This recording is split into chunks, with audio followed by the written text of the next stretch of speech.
second.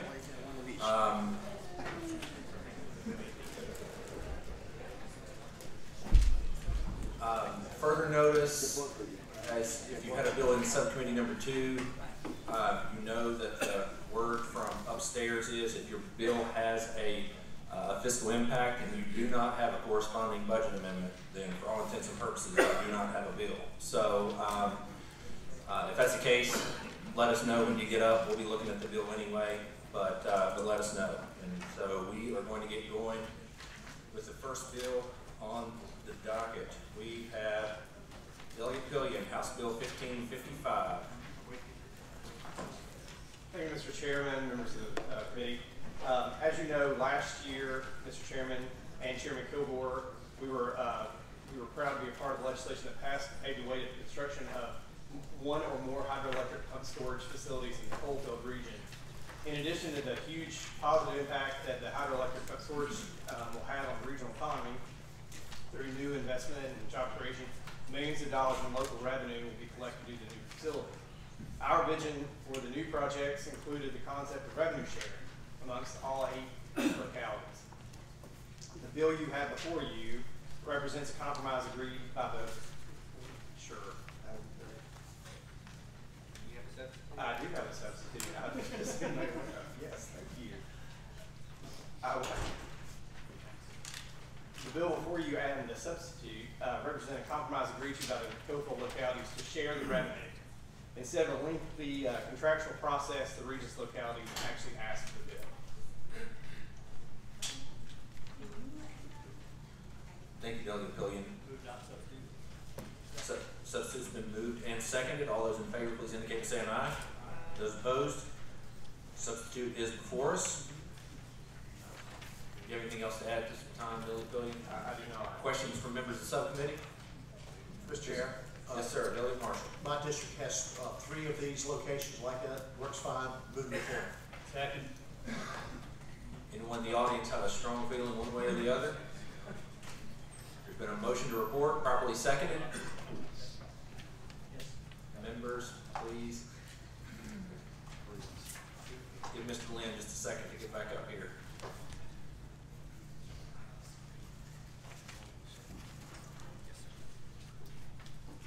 Members wishing to vote, please indicate your vote on the electronic voting board.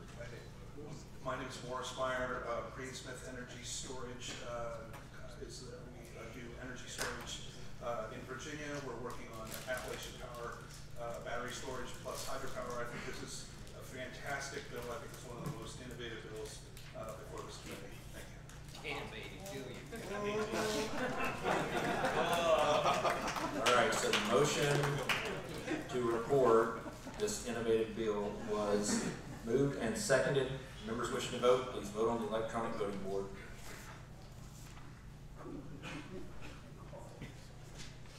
Bill is recommended. Clerk will close the roll. Bill is recommended for reporting 9-0. Thank you, Delegate Pillion. Up next, we have House Bill 182, Delegate Carol Foley.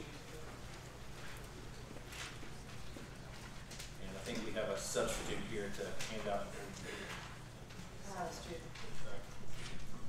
Yes, Mr. Chairman. Substitute's been properly moved and seconded. All those in favor say aye. Those opposed? Go ahead, Delegate. Yes, Mr. Chairman. Before I begin, I would like to I have a different amendment I would like to have in the nature of a substitute, not the one that DLS currently has. So I have actually printed out 25 copies. If people have So, Delegate Carol Foley is the amendment in the nature of a substitute that Mr. Munyon just handed out. You want those discarded, and you have something else for consideration. That's correct. Is there a motion to reconsider the adoption of the amendment in the nature of a substitute? Motion by Delegate Hugo, seconded by Delegate Corey. All those in favor say aye. Those opposed?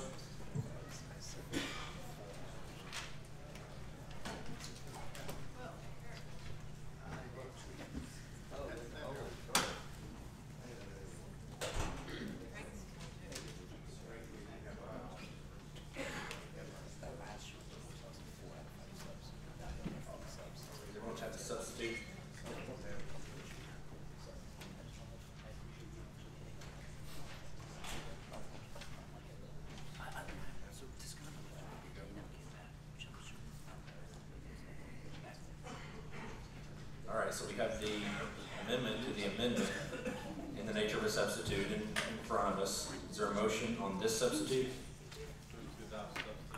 Motion seconded. All those in favor say aye. Those opposed? Delegate Carroll for you. Yes, sir. Thank you. Coal ash is a byproduct of producing electricity at coal-fired power stations. I represent the 2nd District, which has Possum Point, where we have multiple coal ash ponds. This is an issue that's very significant to the constituents in my area. As many of you know, there was a recent assessment that was ordered on Dominion coal ash ponds. And a part of that assessment, they evaluated the cost effectiveness of how to have the best closure of these coal ash ponds. According to Dominion assessment, there is 30 million tons of coal ash sitting in unlined pits, well, some unlined pits at Possum Point, Bruno, Chesterfield, and Chesapeake ponds. Capping in place is a process of simply putting a cover on coal ash, and I know that that is an avenue that some individuals wanted to pursue. However, what my bill does is says that Dominion will not cap in place, and it allows for Dominion to recover the full cost of clean closure and also recycling of coal ash. Ideally, what we would like to happen is for the majority of coal ash to be recycled into items such as bricks or cement, and the residual or the rest that's left over to then be removed on-site or off-site to a landfill that meets current EPA standards, which requires a 2-foot clay liner with a geomembrane cover that's on top. And so what my bill does, after multiple conversations with Dominion, which is something I'm very excited about, to say that all stakeholders have come to the table and have input on this bill.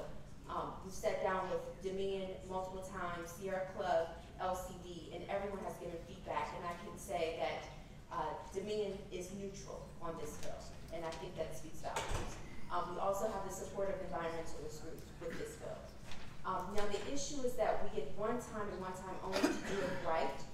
Coal ash contains heavy toxins like lead, arsenic, selenium.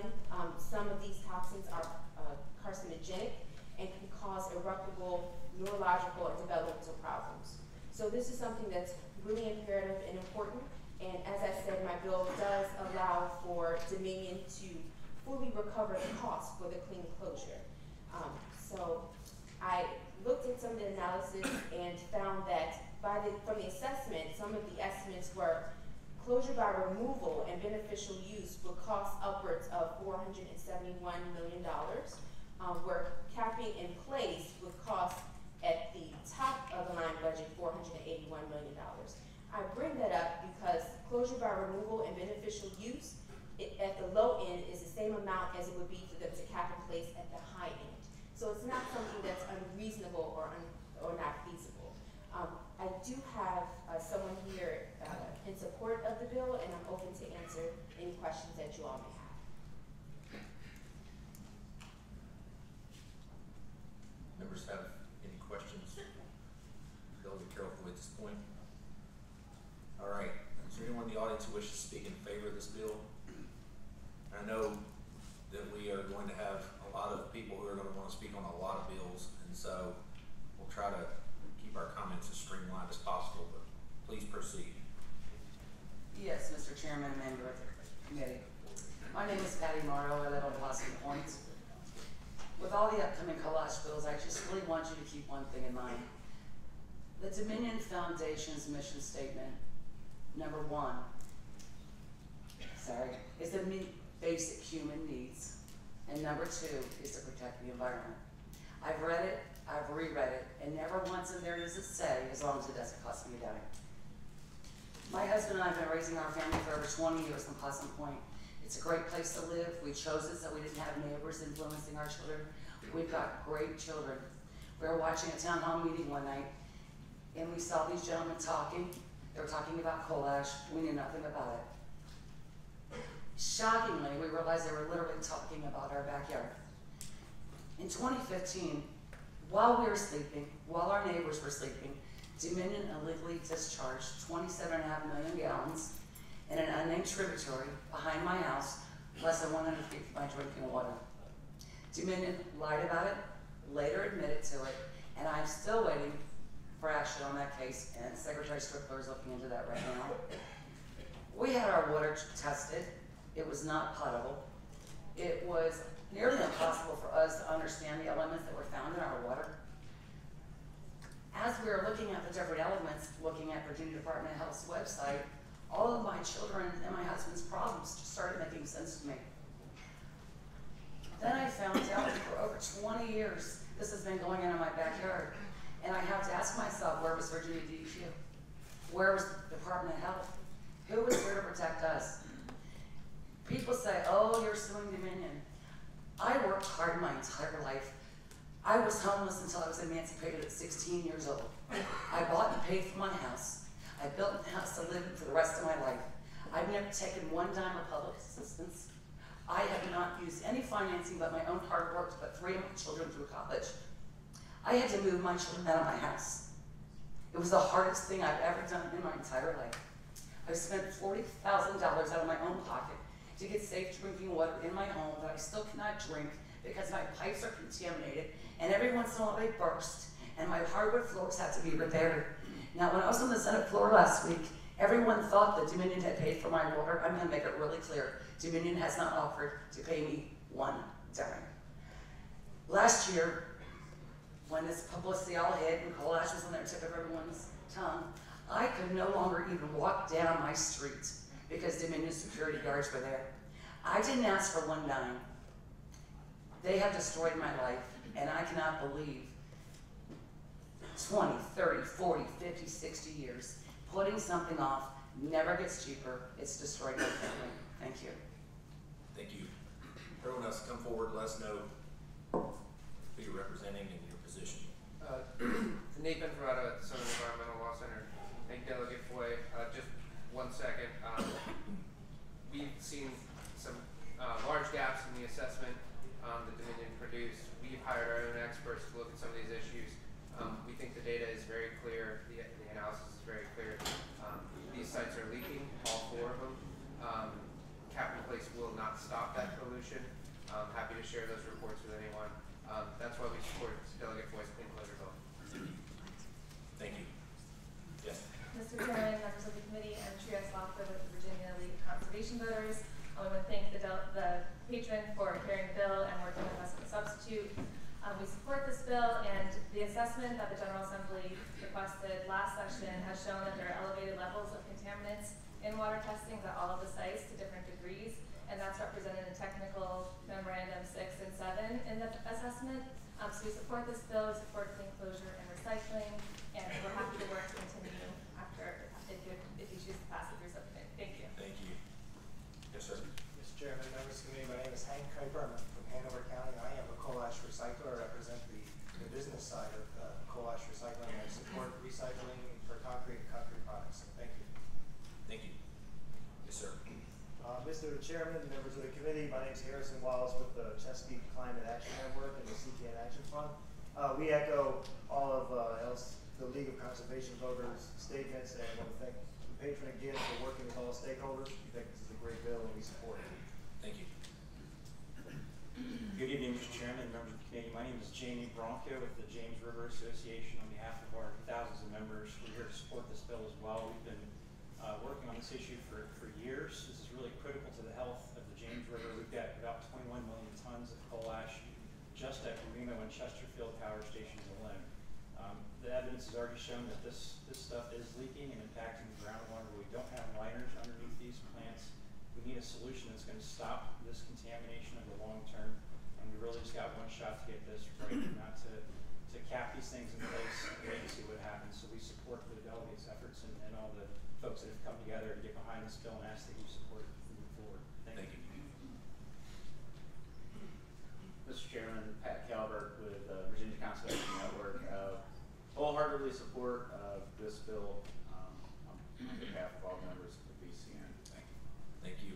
Anyone in the audience wishing to speak in opposition to this bill?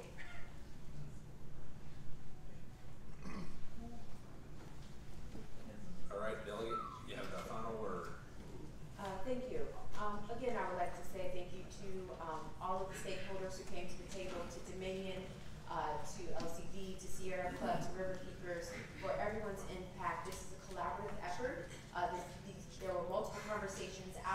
research and time was put into this. And I believe that this is a great compromise to move forward in order to make sure that our drinking water is safe, that we protect our environment, that our playgrounds aren't poisoned, that this is a great facilitatory effort by all of us to make sure that we do it right and do it once. So I thank you. Thank you, Delegate Carol Williams. Certainly, coal ash is one of those issues that we have heard an awful lot about over the last several months. And matter of fact, I actually have a bill myself on this particular topic. And I mean, it's a big deal. And you and I have talked about this beforehand. And I think hopefully we can work together on a solution going forward. So, committee works for motion. I have a question. Yes, sir. Delegate Marshall. So I guess this may be for the Delegate Kilgore. I understand on the Senate side that the bills were referred, all the coal ash bills were referred to the Senate Agriculture, Chesapeake, and Natural Resources. And Senator Stewart, so I have been told, is going to have a study group on all of the coal ash situations coming up in this year, and have a report back by December 1. And so I'm asking, I don't know if it's Kilgore or maybe to staff know if that is real, or is that just GA gossip? I would say to Delegate Marshall that I have heard that and am willing to participate because, you know, not only is, I mean, you're talking about Possum Point, but you're also talking about there's numerous others across the state. And we talked about 461 billion, that's just for yours. Okay, if you started adding that up, it comes out to be over $1 billion, $2 billion. I don't know where, and that would go back on the rate pay.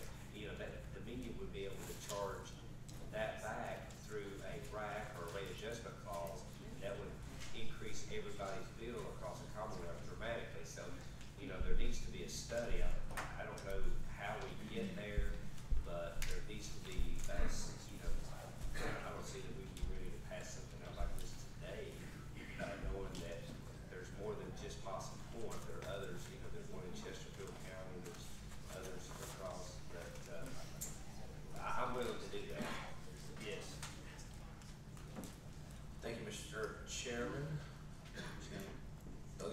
I'm just looking at the Senate bills. It looks like all the coal ash bills there went to ag, and now have all been referred to Commerce and Labor from ag, so they're all sitting in Commerce and Labor over there. And I say all, I'm just looking at several of those bills that maybe had some. So I'm not sure if that Stewart and Wagner are working together on that or what. So, Mr. Chair, Delegate Marshall.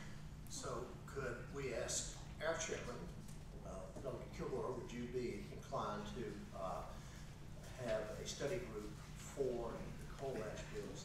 It's a lot of information here. I live in Danville, and where all this started upstream for me.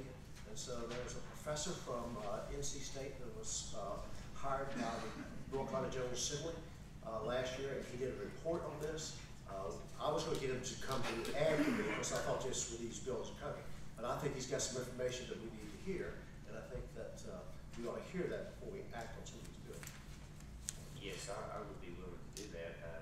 If the Senate is agreeable, I would be agreeable to appoint, you know, 4 or 5 from this committee to, if those of y'all who are interested, to participate in this study. Mr. Chairman. Mr. Chairman. Delegate Ransom, Madam Chair. Mr. Chairman, I appreciate the delegates back. It's very important. Potomac is very important to me, and Possum Point. So I would like to serve on this. I think that we need to address the issue, and I'm also concerned about the cost and the expense and how it's go back to the ratepayers. So I have a motion. Go ahead.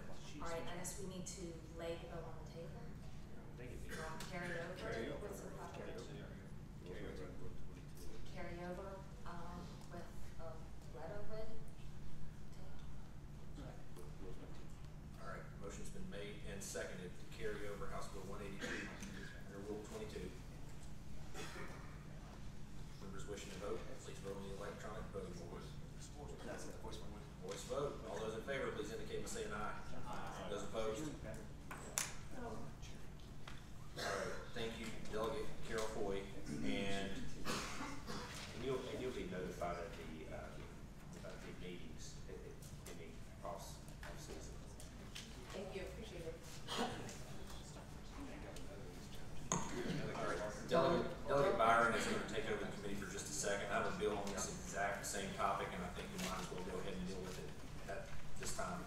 Move to PBI. Delegate Hugo's gonna take over. House Bill 1493.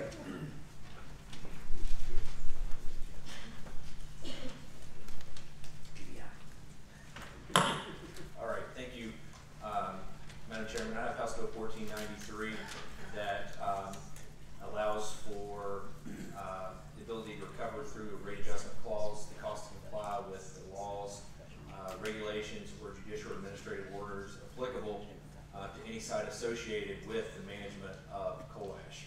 I think that it's clear that cleanup and other mitigations are going to have to occur, and this is the bill to authorize that. So I know we just had this discussion. It seemed perfect to go ahead and talk about this now. Yes. We will carry this bill over under Rule 22.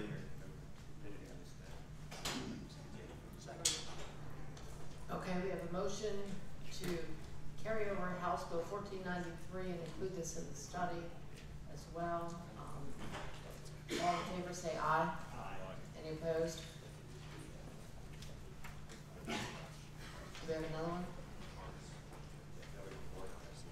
Well, he's working up here. Delegate Carter, you want to step up? House Bill 467. Thank you, Madam Chairman. Chairman Kilgore hit the nail right on the head. This brick right here is an example of beneficial reuse. My bill, House Bill 467, does not prescribe a particular method of closure for these coal ash facilities. It prescribes a default, and that default would be recycling for beneficial use. However, it does state that if the owner of the combustion residue facility can prove by clear and convincing evidence that beneficial reuse is not cost effective, then they can investigate other methods of closure, such as landfilling. So it's very straightforward bill. It doesn't directly close out the possibility of landfilling or cap in place for these facilities. It just says that the default method should be recycling. So unless recycling is not feasible, then that's what should be done. Thank you. Any members have any questions? Have a motion. Yes, sir. Delegate Marshall. Move to carry over House Bill 467 under Rule 22. Motion to carry over, properly seconded. All those in favor, please indicate by saying aye. Aye. Those opposed? House Bill 467 is carried over under Rule 22. Thank you, Delegate Carter. Thank you, Mr. Chairman. The brick's coming with me to the meetings. Delegate Hugo. Would this also be included in the study? Yes. I think all of them. Yes, my understanding is that all three of the coal ash bills would be included in that study, whether the Senate has such a study or not. All right. Next up on the list, Delegate Sullivan, House Bill 1451. Members may remember this is a bill that we discussed at length, and I think that we may have worked something out here. Yes, Mr. Chairman, there is a substitute that Mr. Munyon is going to distribute, and let me just publicly thank Mr. Munyon for, during a busy week, helping us with this. This is a reprise of 1451. Y'all were very kind to. Is that a hint? Y'all were very I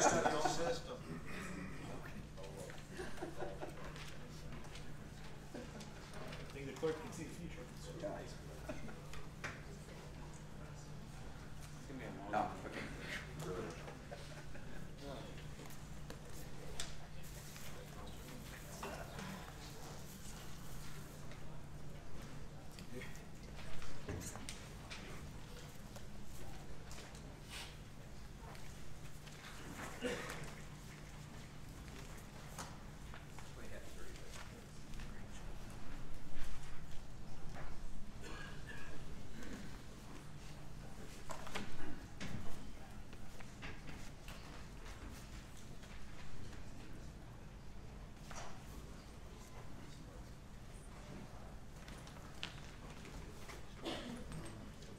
Go ahead, Delegate Sullivan.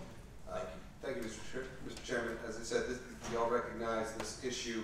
You were kind enough to pass it by for the week while I was able to engage in some conversations with my friends at Dominion. This is the Zero Energy School, and I think it piqued some of the members' interest that the school was throwing off more energy than it was consuming, and the question is what can or should happen to any credits that the school was getting for that.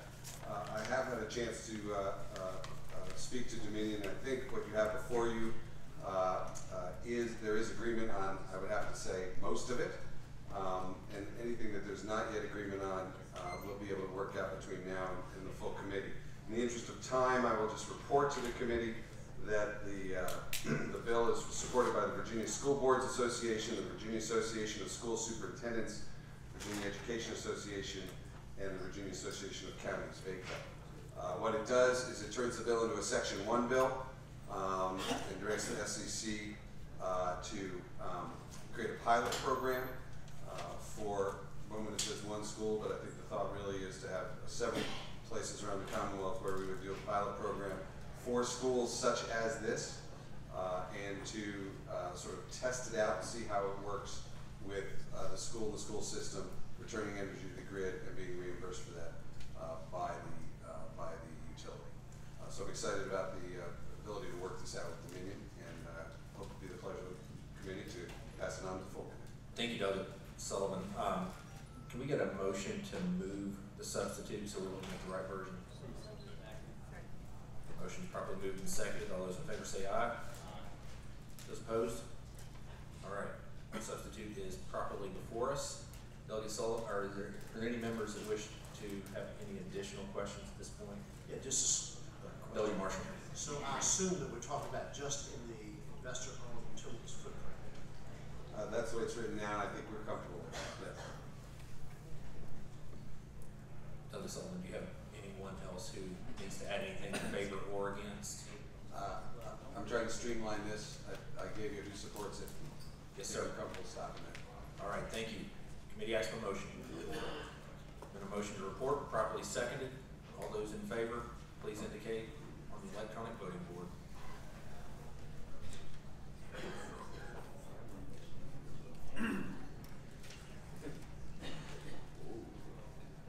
Clerk will close the roll. Delegate Sullivan, your streamlined bill reports 9-0. Thank you.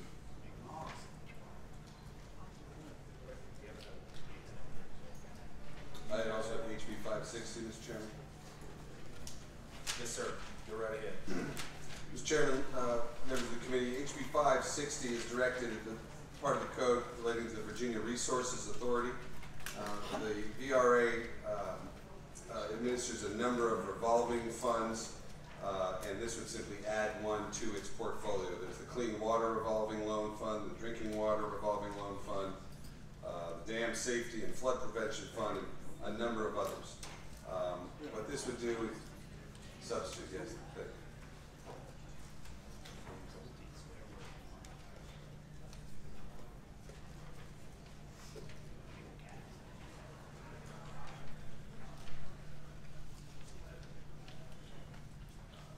Mr. Chairman, I haven't even seen the substitute, so maybe I could get a copy. You may not even want us to adopt it. Things move quickly around here. Delegate Sullivan, while we're getting the substitute handed out, do you have a budget amendment for this particular bill?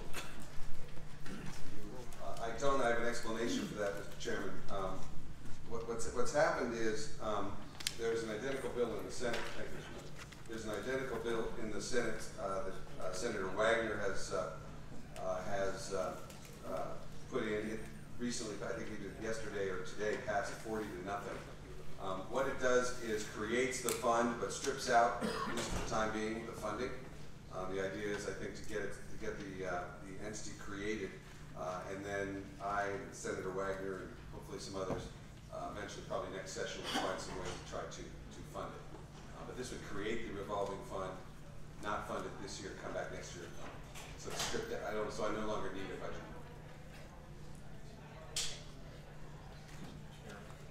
You go. Didn't we, Doug, a minute ago, since it created a fund, it didn't have a budget in it, was that one of the reasons it denied one of the bills?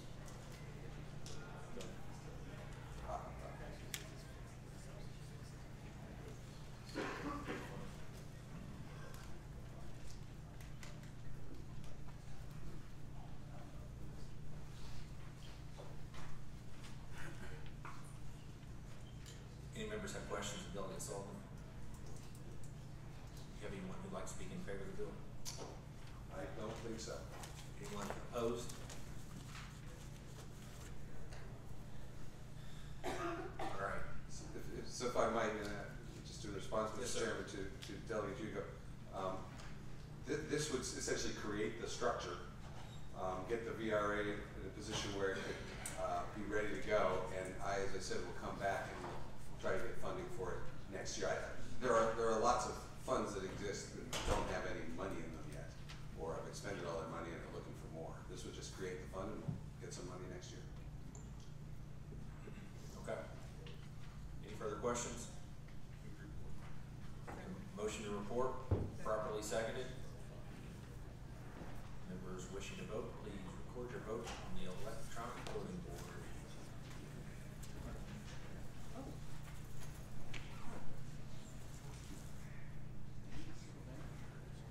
Clerk will close the roll. That bill fails to report 4-5. Thank you, Mr. Chairman, members of the committee. Thank you, Delegate Sullivan. Next up, we have Delegate Keene, House Bill 1573. Mr. Chairman, thank you, members. 1573 is a bill that should be familiar to many of our members here. This deals with the Dominion rate freeze from Senate Bill 1349 from 2015. As you can see, it's a very simple provision, and I drafted this working with the Attorney General's office as the different bills from Mr. Chairman and others were being introduced. We wanted to ensure that in the event that nothing were to happen during this legislative session, for whatever reason, if there was a deadlock or something, where nothing happened this year, we wanted to have Dominion and APCO have at least the ability to go back into the SEC for the purpose of collecting the corporate taxes that they may be collecting from the refunds. As you know, last year federal tax reform went into effect, which can obviously have a benefit for both Dominion and APCO and their ratepayers. And so if nothing else were to pass this year with the rate freeze in effect from 2015, we didn't want to leave that money on the table. So that's what this language does. If I can, Mr. Chairman, I just want to ask the Attorney General staff who stayed late to just maybe say a few words, and then I'd be happy to answer any questions or motions. Come on up. Thank you, Mr. Chairman, members of the committee. My name is Mitch Burton. I'm Assistant Attorney General. Delegate King did a nice job explaining what we're doing. Don't believe this conflicts with any other efforts to pass through the tax benefits to customers through the SEC process, and we support the bill. All right, thank you. Hang on just a second. This is sort of a question for you and also maybe for Delegate Kilgore. Is this particular provision encompassed in House Bill 1558? It is. Okay. A similar concept does exist in 1558. Okay. We just see this as an insurance policy to make sure that these tax benefits can make it to customers in any event. Okay, thank you. Any other members have questions at this point? Anyone? Come on up. Thank you, Mr. Chairman and members. Edward Petrini for the Virginia Committee for Fair Utility Rates and the Old Dominion Committee for Fair Utility Rates, large industrial customers of Dominion and Appalachian Power. We support this bill for the reasons stated by the Assistant Attorney General. Thank you. Mr. Chairman, just to point out the only difference, if I recall from the last version of Delegate Kilgore's bill, the only difference is that this has an emergency clause, because to the extent that this tax bill is moving forward, we want to give Dominion as soon an opportunity as possible for them to start their application process, so that if there is, or whatever amount is that's available out there, we want that money to come into the SEC process as soon as possible, so it can go out to the consumers as soon as possible. Anyone? I have a question, Assistant Attorney General. I actually have two questions. First question is, are you in the ratepayer consumer protection section? Is that your capacity? Yes. Right, in your capacity in the Attorney General's office representing ratepayers, have you done a calculation about how much money will be returned to ratepayers in Virginia as a result of the Republican tax cuts in Washington? No, Delegate, the only numbers that I'm aware of that are currently public would be those that the SEC staff has provided. Okay, Mr. Chairman, what are those numbers? I believe it's in the neighborhood of $160 million for Dominion annually, and somewhere in the neighborhood of 70 to 80 million for Appalachian Power. So, Mr. Chairman, is the Attorney General's office's position that the Republican tax cuts will lead to over $230 million being returned to Virginia ratepayers? Well enough that taxes are a part of the cost of service, and that any tax decrease in isolation, to the extent it does contribute to a revenue requirement, would produce a small revenue requirement and would justify a rate that's less than. Right, so Mr. Chairman, so again, to the best of the Attorney General's estimation at this point, the immediate impact on Virginia ratepayers as a result of Republican tax cuts and Delegate Keem's fantastic piece of legislation would be $230+ million returned to Virginia ratepayers. Yes, sir. Yeah, thanks. Delegate B.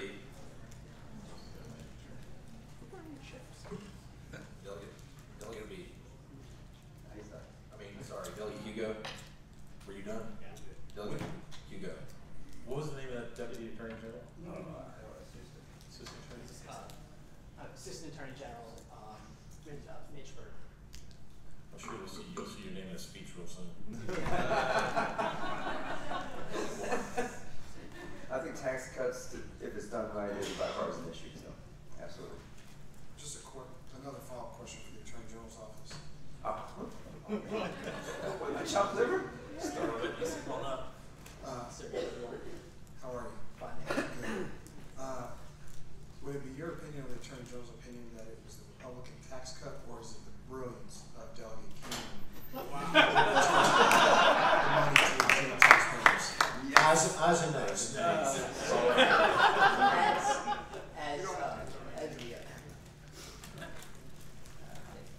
Any other questions? Delegate Keem, you have anyone in opposition to the bill? After that, no, sir. I hope not. And there's a hiding right here. All right. No further questions? Motion to report, properly seconded. All those wishing to vote, please vote on the electronic voting board.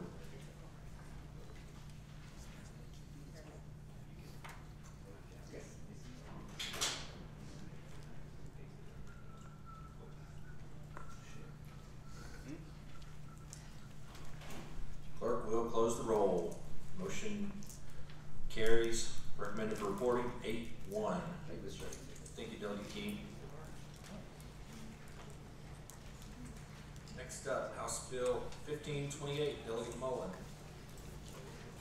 Thank you, Mr. Chairman. I believe at this point we have a substitute. Mr. Mundy has been working overtime on this, so I'm deeply appreciative of it. We contacted him upwards of 3 hours ago, and he was able to throw something together while he was in committee.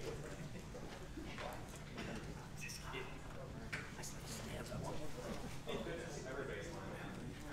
I guess I need to pop in. Get a nerve. Jeff, say something nice about it too. We get a motion on substitute, so we have it properly in front of us. Substitute's been moved and seconded 6 times. All those in favor say aye. All those opposed? Substitute is before us. Thank you, Mr. Chairman. I have a free enterprise bill for you. You know, this is something that is trying to be able to offer a little bit of competition into the electricity service community and be able to also offer an opportunity for 100% renewables at the same time. So the substitute as it is before the committee right now offers 2 distinct possibilities. First, it reduces the advance notice to utilities so that when you return or change from one utility provider to another, it's going to not be 5 years, but 1 year. So back when, in 2007, we went through re-regulation, we had an opportunity to be able to keep an opt-out period of 5 years. And I honestly think that that's probably a little too long. I mean, I don't know of any business in the Commonwealth that could project 5 years into the future whether or not they're going to be able to stay in the same regulatory format that they are currently. And so this brings it down to a 1-year period, which I think is much more reasonable. And then the second, we're giving consumers the opportunity to be able to actually truly make a choice when it comes to 100% renewables. So there are opportunities for businesses like Amazon or like Microsoft, some of the large, organizations that are coming through with their data centers in Northern Virginia, who want to be able to buy 100% renewable products. And so current statutes prevent them from being able to do that if the incumbent utility offers a 100% renewable product. So this introduces a level of competition into that. So the substitute actually keeps the existing shopping eligibility at threshold at 5 megawatts, which I'm sure many of the members of the committee already are well familiar with. So what I think is that what we're doing here is we're offering an additional competition without offering the additional risk that we have seen in previous years. This is not totally aggressive in nature. So this bill will have no impact on the utility recovery costs related to distribution or transmission services, as shopping customers still pay for those. So you end up with a situation, so what you're really not paying for are distribution or transmission. You're actually impacted with the competitive sales on incumbents. So those are institutions that are sort of large institutional incumbents who are having the opportunity to be able to reduce some of their costs and be able to introduce some competition for the first time. This is sort of a continuation of where we were in 2007. So, Mr. Chairman, members of the committee, what we're offering here in this substitute, I think, is an opportunity to be able to introduce a little bit of competition. It's sort of similar to what we've already seen in some other sort of similar situations, like in Michigan, which has an incumbent utility like what we have here in Virginia.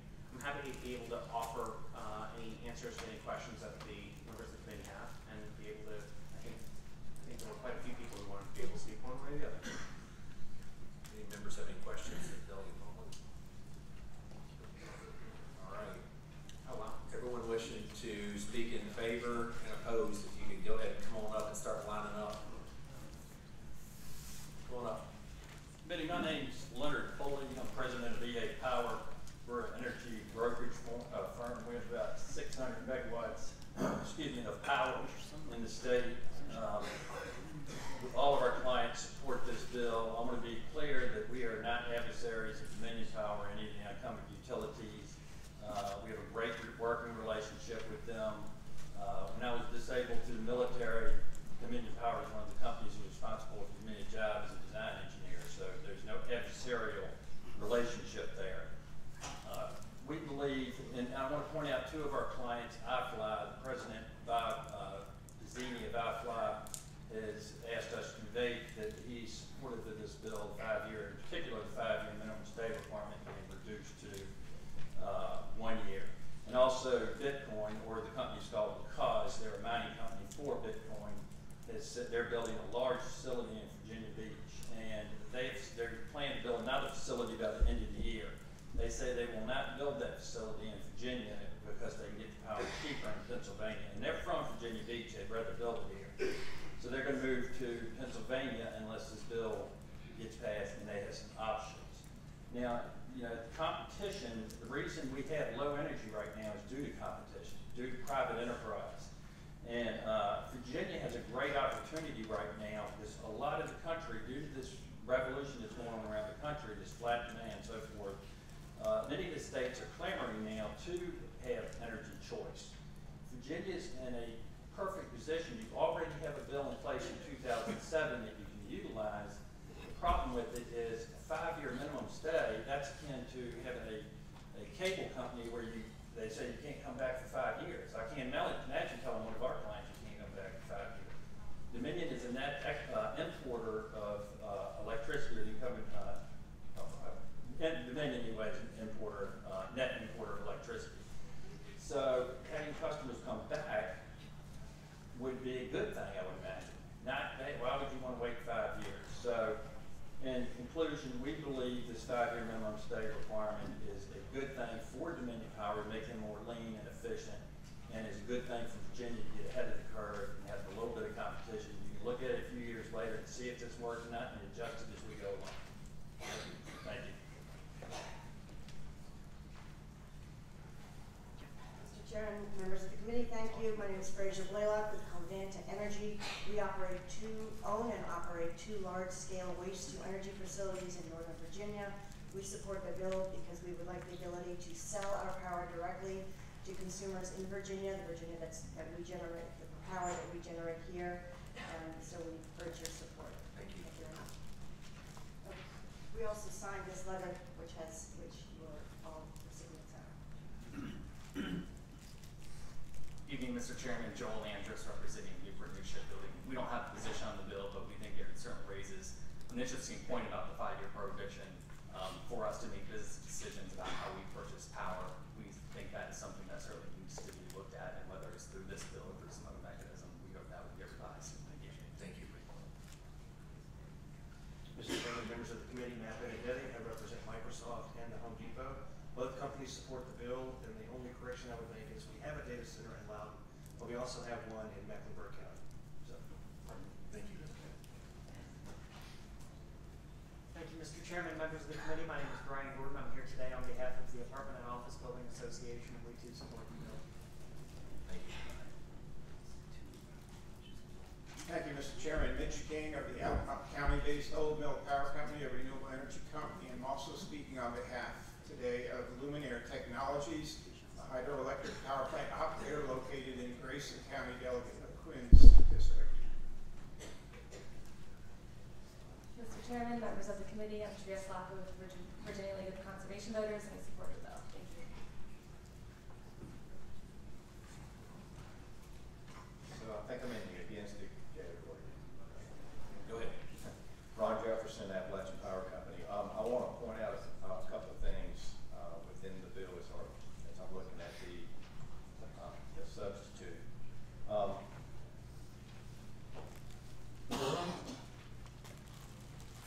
So when it talks about the 5-year vision, it says that they have to have a written response that they want to come back in within 5 years. Which is kind of hard to track in the substitute because it's hard to find the original languages in the code. But in the original language now, they have the opportunity to come back anytime they want to come back. Okay, it's a 5-year period to stay out, but if you look through the bill, or if you can actually track it, if you go over to the section around number 50, line 50, where it talks about a cooperative, that's actually applies to everybody in the existing code. If you read on through there, what you find is there's important phrases, important words in there that protects the other consumers. We're talking about here, I know they would like to open this up and encourage a little bit of competition, but what we're talking about in Virginia is a fully regulated environment. So opening up a little competition to a fully regulated environment puts a tremendous amount of pressure on other ratepayers that are still part of that regulated environment.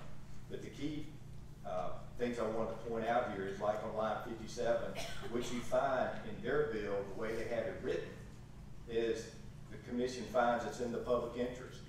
That goes out of the way they have the bill written. If they come back in, if they're out for a year and they come back in after the year, they get to come back in under normal rates. And it does say down here at the bottom of it that the utility can go to the commission and ask that they look at some different costs.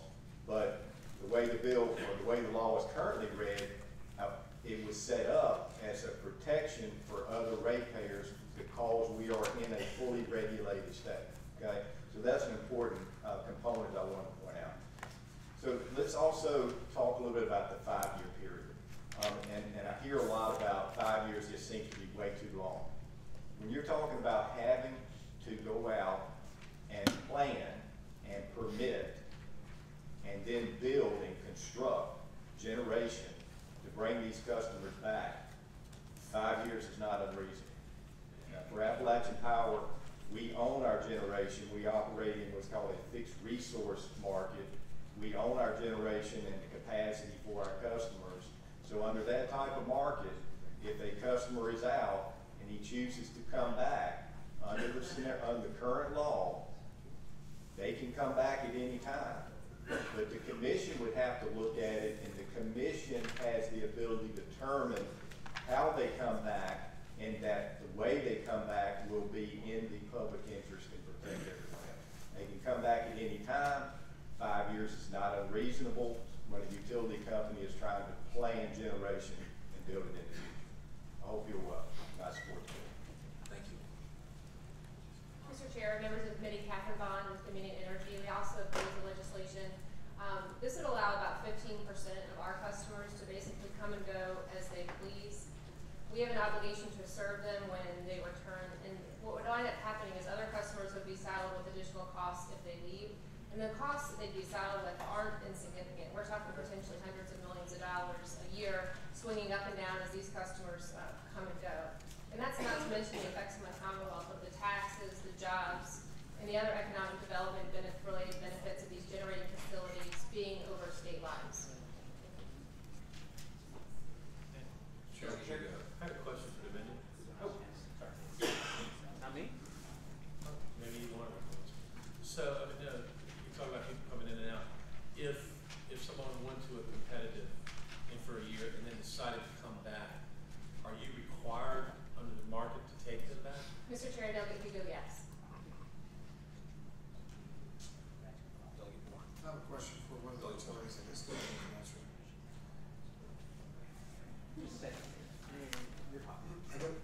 My question, and granted, I'm a little slow on the uptake.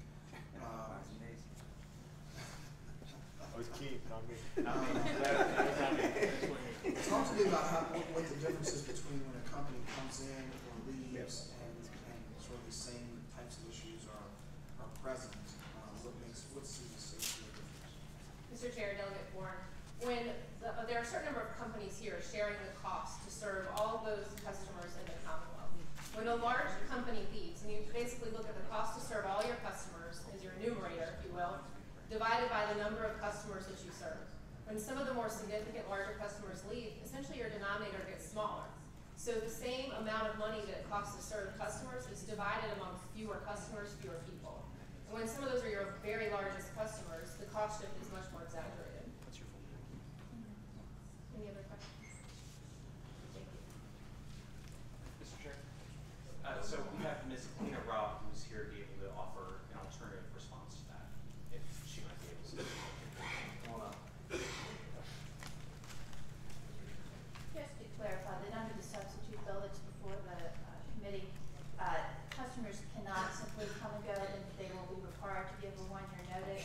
And to clarify that the load that we're talking about here in terms of customers coming and going is less than 1,300 customers per year. If we were talking about 1 megawatt or more, which is the original bill, you would be talking about 1,379 customers, which Dominion has confirmed under oath in a recent testimony before the commission. So we're talking about under 1,300 customers that would be involved, and that's if everybody did this all at once. If they under this bill, they must give a year's notice. They can't come and go at will. They must give a year's notice before returning. And customers now can put self-generation on their site with zero notice to the utility. A new data center can come in with zero notice to the utility. So there are circumstances now which require zero notice, and this bill would require 1 year notice.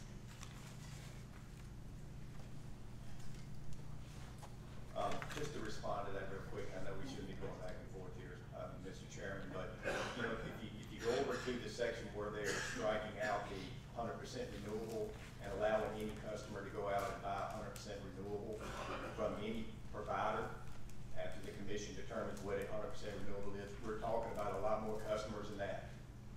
Okay, so don't forget about the 100% renewable section of this, that they're actually completely just wiping out and saying any customer can go out and shop for 100% renewable. The other point I want to make that I failed to make a minute ago is that, for Appalachian Power, currently we're in an environment where our load is very flat. Most of you know that. You've heard me talk about that in other committees. Our load is very flat. To listen to Dominion, and Dominion is absolutely correct on how this can have impact on other customers. When you're a utility and your load is very flat, the last thing you need is to try to encourage competition for your industrial customers. So again, I respectfully ask that you'll define this. This bill is currently under the language that's in existence now. Renewable customers can go and shop with zero notice. So this bill, that's the current law.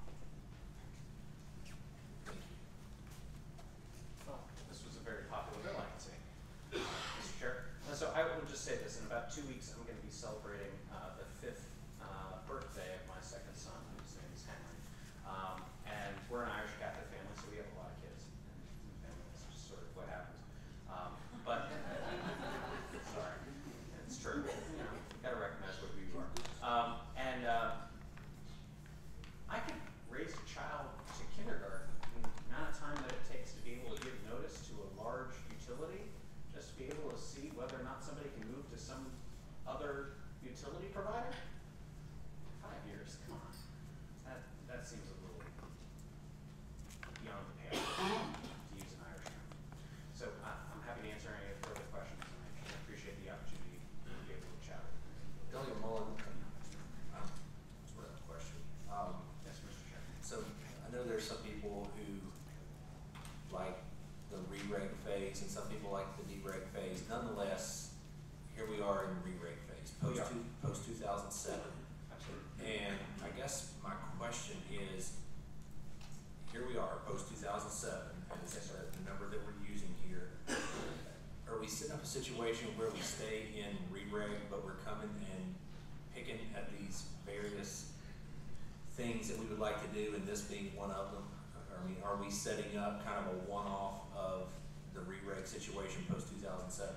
So, Mr. Chair, I would actually respond that we don't. So, all the 18 states that allow customers to switch to a retail supplier short of switching period, Michigan, the state which is actually the most like Virginia, has a year advance notice. So, if we're going to be talking only about these re-reg states, as we're talking about right now, 5 years is the outlier. 1 year is the norm at this point.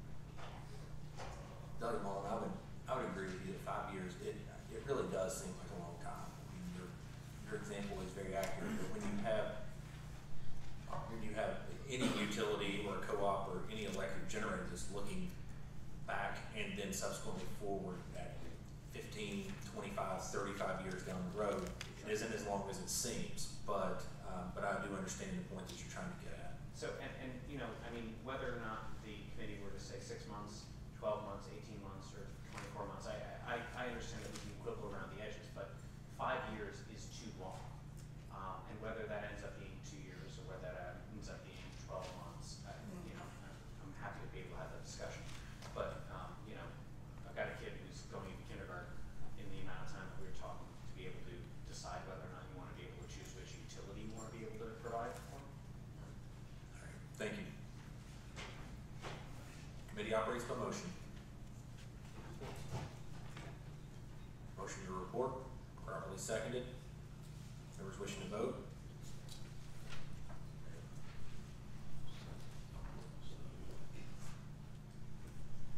Members wishing to vote, please vote on the electronic voting board.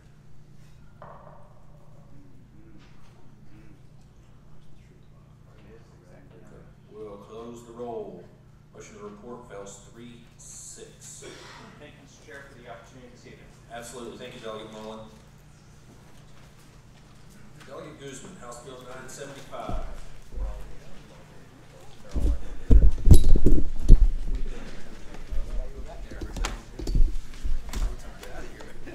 Well, that's a hope. I mean, at this point, half the room's done. Thank you, Mr. Chairman. There was an amendment submitted, but I will not take the amendment. I just want to take the bill as it was written originally. Okay. Bills before us. House Bill 975. Go ahead. Sure.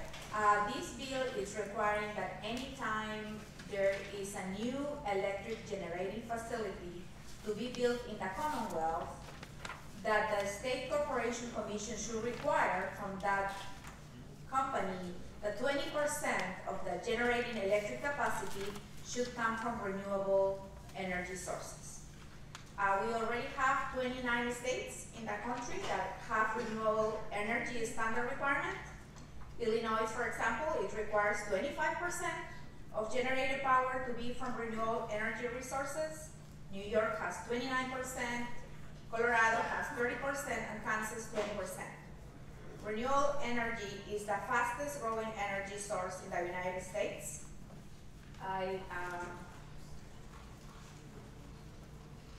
Why is this important? Because roughly 60% of the U.S. renewable generation and capacity additions since 2000 were driven by statewide policies, such as the one proposed in this bill. This bill generates energy that produces no greenhouse gas emissions from fossil fuels and reduces some types of air pollution. And wind and solar energy systems are less prone to large-scale failure because they are distributed and modular. This means that severe weather or partial equipment damage is unlikely to have an impact. The rest of the system can typically continue to operate, so we will not lose power as often. Plus, the solar energy is now the cheapest form of new electric generation in Virginia. And Virginia's electric generation mix is heavily dominated by fossil fuels, with renewable energy still making up less than 5% of our electricity supply. So building a more diverse, less polluting, and more resilient energy supply is critical to our security, our economy, and our health. Thank you. Any members have questions of Delegate Guzman? Anyone in the audience wish to speak in favor or opposition? If you do, come on up. Go ahead.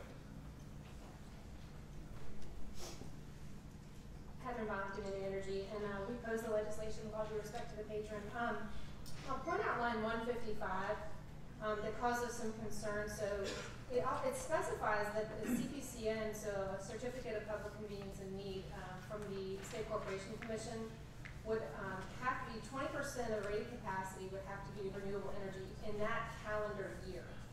So from a resource planning perspective, it presents significant challenges when you talk about in that calendar year. In the prior calendar year, there could have been CPCNs issued for thousands of megawatts of solar, for example. If you trip another calendar year, it's almost like that gets zeroed out based on how this is working. Thank you. Come on up. Mr. Chairman, Miles Moore with the Virginia Petroleum Council, represent over 600 oil and natural gas companies, and we oppose the bill as well. Thank you. All right, thank you. Mr. Chairman, members of the committee, Ryan Dunn, Virginia Chamber of Commerce. We oppose all mandatory renewable portfolio standards, and really I think that that's essentially what this is under another guise. So, thank you. Thank you. Delegate, last word. Well, I just saw this morning an advertising from Dominion saying that they want to use the investment of our dollars promoting solar energy, and it's just for them not to be walking the talk on what they are advertising. It's disappointing. I think that for us, moving forward solar energy, and I had this conversation with Delegate Hugo before, is the way that we should go here in Virginia. And we are behind many states already. I don't want to put words in anyone's mouth. I suspect they were referring to the 5,000 megawatts of solar in the public interest, but I could be mistaken. Any further questions? Committee operates by motion. Mr. Chairman. Delegate. Move to pass by indefinitely House Bill 975. Motion to pass by. Second. Members wishing to vote, please vote on the electronic voting board.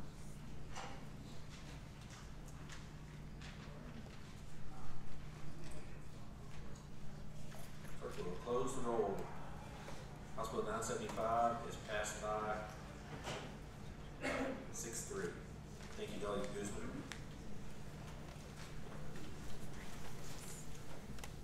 Delegate Rome, House Bill 561. Thank you, Mr. Chairman. I asked, we had sent an email earlier asking for that one to be continued to 2019. So if someone can motion to do that, that would be great. So that carried over? Yes, please. Is that the request? Yes, Mr. Chairman. Motion properly seconded to carry over House Bill 561 under Rule 22. All those in favor say aye. Aye. Those opposed? House Bill 561 is carried over. Great. I also have another bill, HB 556.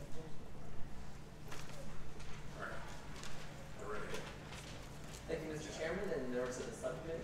I come before you today to present HB 556, a bill to compensate interveners who have significant financial hardship so they can have a fair chance in front of the State Corporation Commission.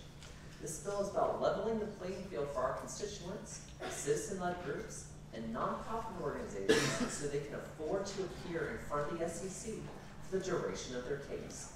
When utilities appear before the SEC, they're able to use money paid to these public service corporations by the ratepayers. Nonprofit organizations like the Clean Market-Based Coalition to Protect Prince William County, however, rely on donations, not payments, to afford their legal fees.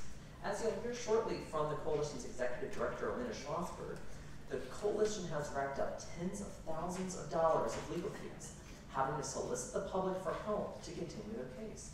Burdensome legal expenses don't just affect Haymarket, though. This affects Virginians with utility cases before the SEC across the Commonwealth, from power towers to pipelines. This bill would allow our constituents who have met certain conditions to prove they're serious in their case, they've put their own skin in the game, and that they need help to continue their case and or be reimbursed for their legal fees to tap into the SEC's utility-specific special funds. With that, I hope it will be the will of the subcommittee to recommend favorably this bill to the full committee, and I would note that we have an amendment that we've introduced to the subcommittee. Thank you, Mr. Chairman. Council, go ahead and report the amendment. The amendment would be on page 2 of the bill, starting at line 114, inserting a subsection C to the new section 12.1-48, which would read C. Total awards from the Commission's utility-specific special funds to compensate all eligible interveners shall not exceed $300,000 in each fiscal year, subject to additional appropriations authorized by the General Assembly. And Mr. Chairman? Would you like for us to adopt that? Yes, please. I would also note that we have an endorsement letter that we passed on to you from the Haymarket Town Council. Yes. Everyone get that letter? Yeah. All right. We have a motion to adopt the line amendment. Motion properly moved and second. All those in favor say aye.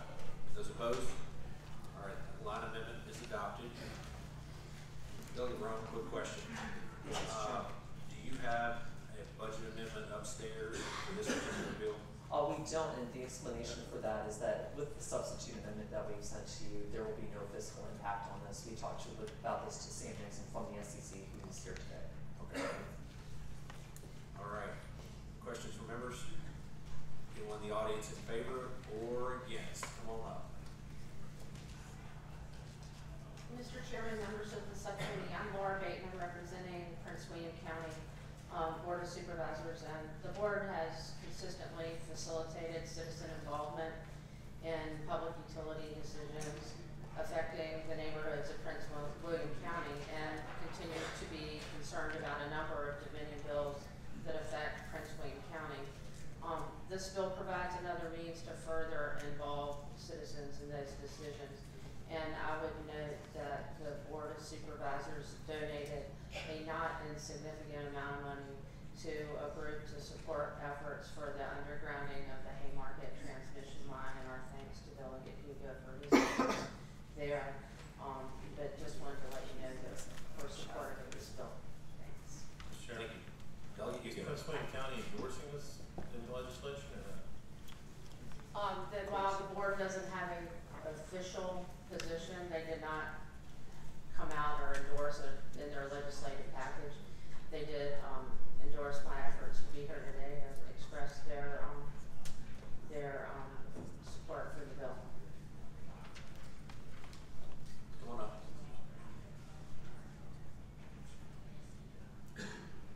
First, I'd like to thank the patron for this bill. My name is Elaine Schlossberg, and I'm the Executive Director for the Coalition to Protect Prince William County. I get that everybody's tired. It's been a long day. I am very tired myself. Speak up. Speak up. Yeah. Okay. How about that? Is that better? So I'm very tired myself, so I appreciate everybody taking the time to hear our concerns. You may have received an email or two or 576. Clearly, the residents in Haymarket and throughout the Commonwealth are very concerned about evening the playing field. It has been a long day. I have 2 kids at home that I had to order out and say, okay kids, sign for your meal because mom's not going to be home. We don't have the same resources as a Dominion Power. And I hear these numbers being thrown around with lots of zeros, and we are not talking about lots of zeros that we collect from our community. And I wanted to read a couple of letters to you because this is what we are up against. Dear ProtectPWCS.org, we are concerned citizens from Hopewell's Landing. As you know, Dominion Power and Amazon think that it is a good idea to run a power line through Carver Road right behind 2 elementary schools. We are opposed to this idea. So as a way to support our cause, we and our friends stood up a lemonade stand today. It brought in some money to help you, and we added some of our own. Just promise us one thing, that you will use this money wisely and not let Amazon and Dominion Power put that power line along Carver Road. Thank you. Sincerely, Ulrika, age 11, and Rachel, age 8. Dear Coalition to Protect Prince William County, we appreciate all your efforts to protect our communities. To help out, we put up a lemonade stand in our neighborhood to raise funds for the cause. We are sending you the money we raised, and we hope it will be used to further our efforts to make sure the interests of our communities are looked after. Also, elementary school children. And they added their own money. $426 million in excess profits that Dominion has collected in 1 year. That is a lot of money that we can't touch. So what we are asking with this intervenor bill is to just not even help even the playing field, just get us on the same planet. We work really hard to get those emails to you, and it is not an accident that for the first time, unprecedented, there has been a remand hearing for the Haymarket Power Line case. It took a lot of work, and all we're asking for is that you even the playing field. It's not a blank check. There is a rigorous requirement to be able to qualify for these funds. We've spent a lot of money protecting our community, and we hope that you will approve the Patrons bill. Thank you. Thank you. Come on up. Morris Meyer, Greensmith Energy.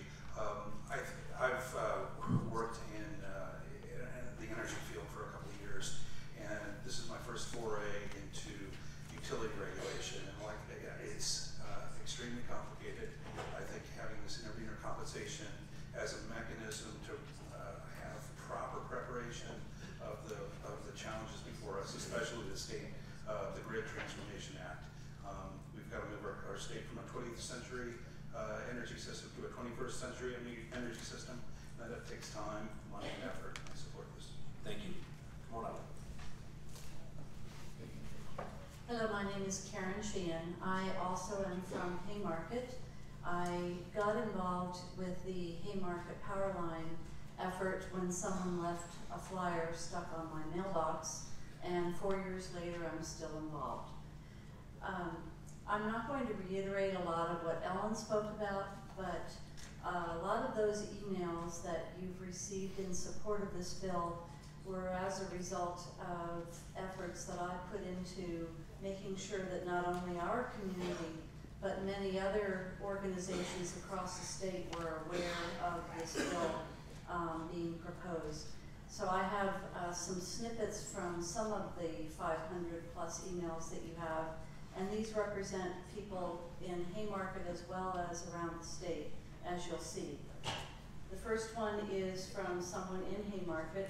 I believe that this policy is in the best interests of the people of Virginia.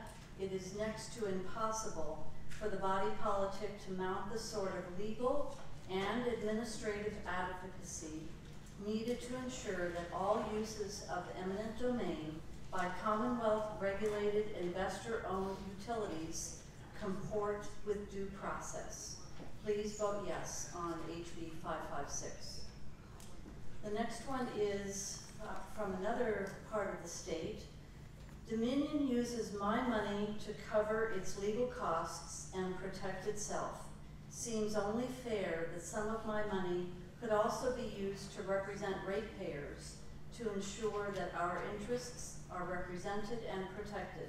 And this is from Kara in Stanton.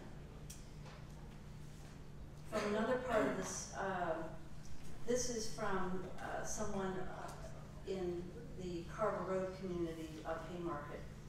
I am writing in support of HB 556, which would provide a critical tool for regular citizens to stand up to huge corporations threatening the very ground they live on.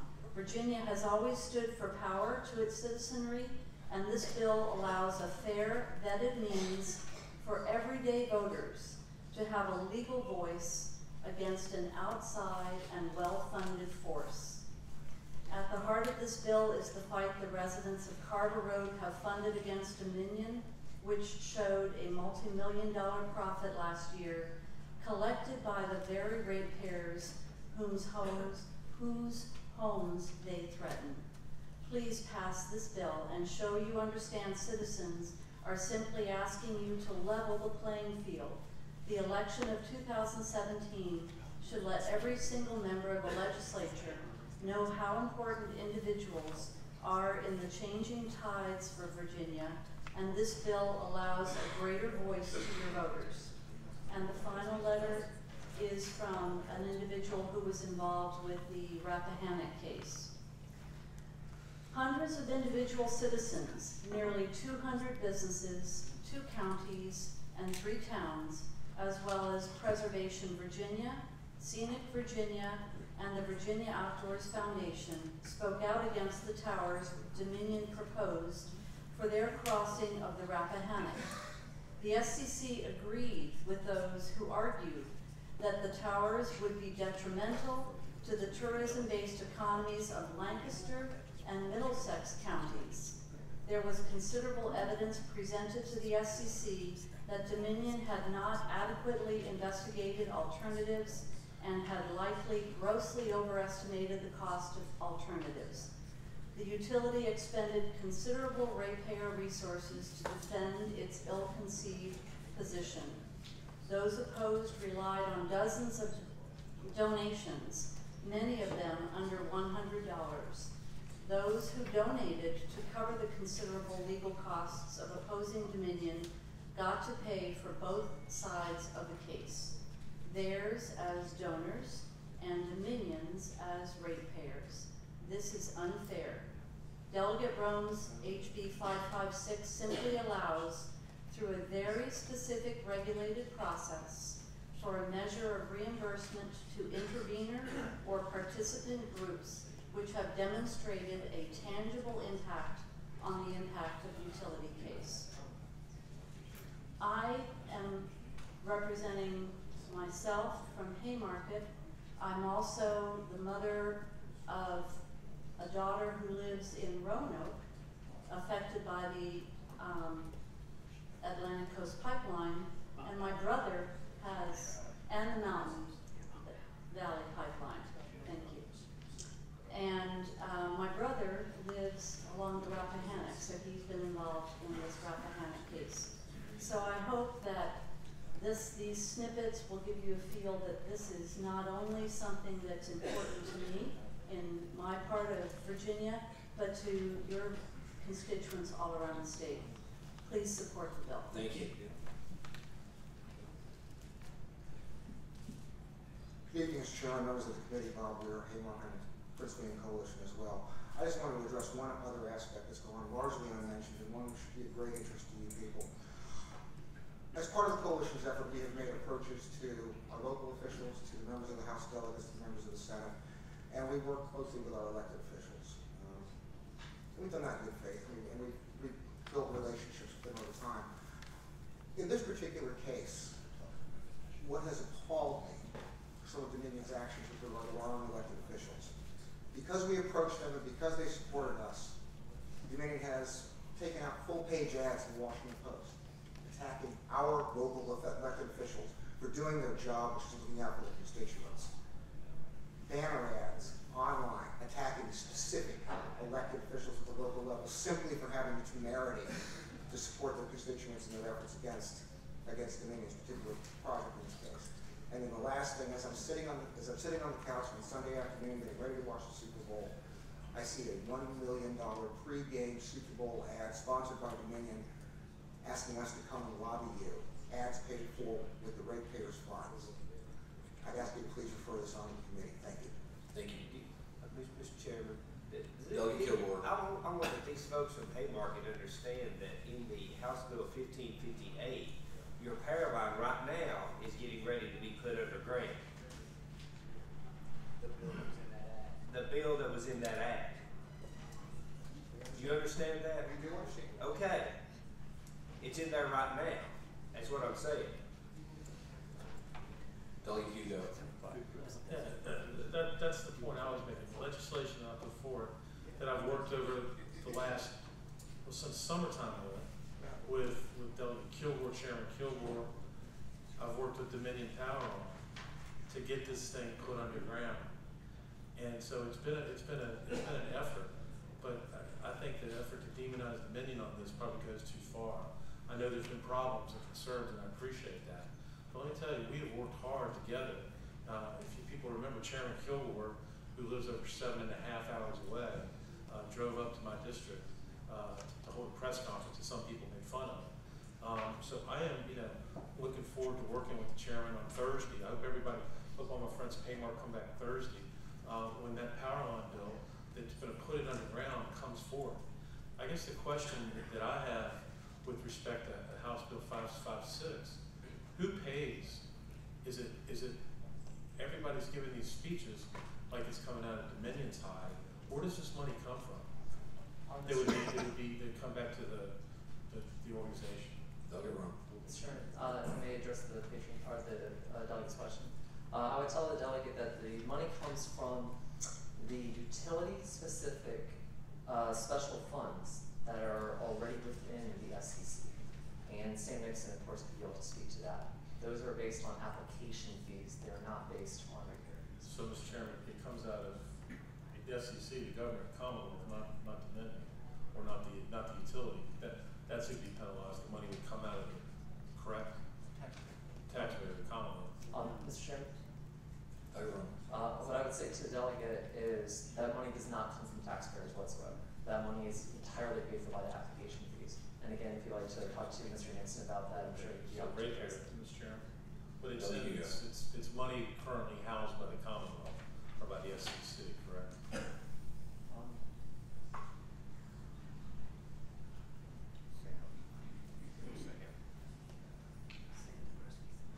Good evening, Mr. Chairman. Very quickly, it will come out of the SEC operating funds for utilities, which are the monies that are assessed against the utilities themselves to offset the cost of regulation. So it's the same money that pays for the accounting, the engineering, the attorney staff, the normal operating costs of the commission. It would come from those monies. It's non-general funds. It's not a general fund appropriation. Could I ask a follow-up to Mr. Nixon, our former colleague? There you go. So if it's coming out of the operating funds, the way I look at this, and I appreciate what y'all are trying to do, and I understand the frustration, you put a lot of time and effort, and so have I, since summertime on this. But I guess my question, if I look at this the way it's right, if the costs of lawyers, consultants, expert witnesses can be recouped from the SEC, I mean, I would almost think this might create a cottage industry. I want to come back as a lawyer next life, because I think you're going to have lawyers creating an industry to intervene, to be paid by the SEC. And what happens when that fund dries out because all the lawyers are being paid? How do you have enough money for the overhead, the administration of the FCC? You have to come back to the General Assembly. In our case, Mr. Chairman, the way that would work, with the amendment that was drawn to the bill, there would initially be a $300,000 cap on the amounts that could be paid during a year. If we were ever to exceed Per entity or in the aggregate for the year. Okay. So all combined. If the General Assembly were to ever raise that number, the SEC has some delegated statutory authority to set those fees and assess those against the utilities. And we're currently just a little bit below the cap that the General Assembly has set. So eventually, there would be some point in time if that cap, that 300K number was raised, that the commission would come to the legislature and ask for a permission to increase those fees on the utilities. So eventually this could cost the taxpayer more, the ratepayer. In this case, ratepayers and utilities themselves. Delegate Moore. Thank you, Mr. Chairman. This is a question for the delegate. I think all of us up here value input and engagement from the folks that we represent. I don't see the representative from the Attorney General's office here, but can you help me understand the difference between what you're proposing and what the Attorney General's office as consumer counsel, the lawyer for consumers in these rate cases and these before the SEC.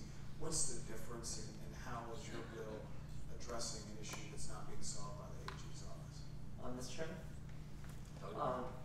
Thank you, Mr. Chairman. And to answer the delegate's question on that, one is we're dealing with direct compensation for people who have proven significant financial hardship. And if you were to go into the bill for the terms of eligibility on this, the terms of eligibility that we have on this are significantly different than anything out of the Attorney General's office. Number one, the intervener's participation in the proceeding made a substantial contribution to the adoption in the whole or in part of the Commission's order or decision. So number one, these are people who have had to have actually affected what is happening at the SEC and how the SEC is dealing with the case. Number two, the intervener's participation in the proceeding without an award of compensation imposes a significant financial hardship. And so in this case, this is the second hurdle that you have to clear in order to be qualified for this in the first place. And number three is the intervener represents an interest material to the proceeding, which but for an award of compensation would not be adequately represented, which basically means in this case the ability to keep the case going. Delegate Warren. And I guess my point is more, is it your contention and the reason that you brought the bill that there's something missing from the AG's representation of consumer issues, consumer challenges, problems or advocacy for issues before the SEC? And is that the problem that you're trying to solve? Mr. Chairman? I would tell the delegate that that's to a point, but the main problem that I'm trying to solve with this is the fact that I've got constituents who are, and I know Delegate Hugh who has constituents as well who are part of this. We have constituents who are racking up tens of thousands of dollars of legal fees right now that are not being reimbursed to them, and that, as we were talking about before, that you literally have elementary school children hosting lemonade stands at $26, to help fund this stuff.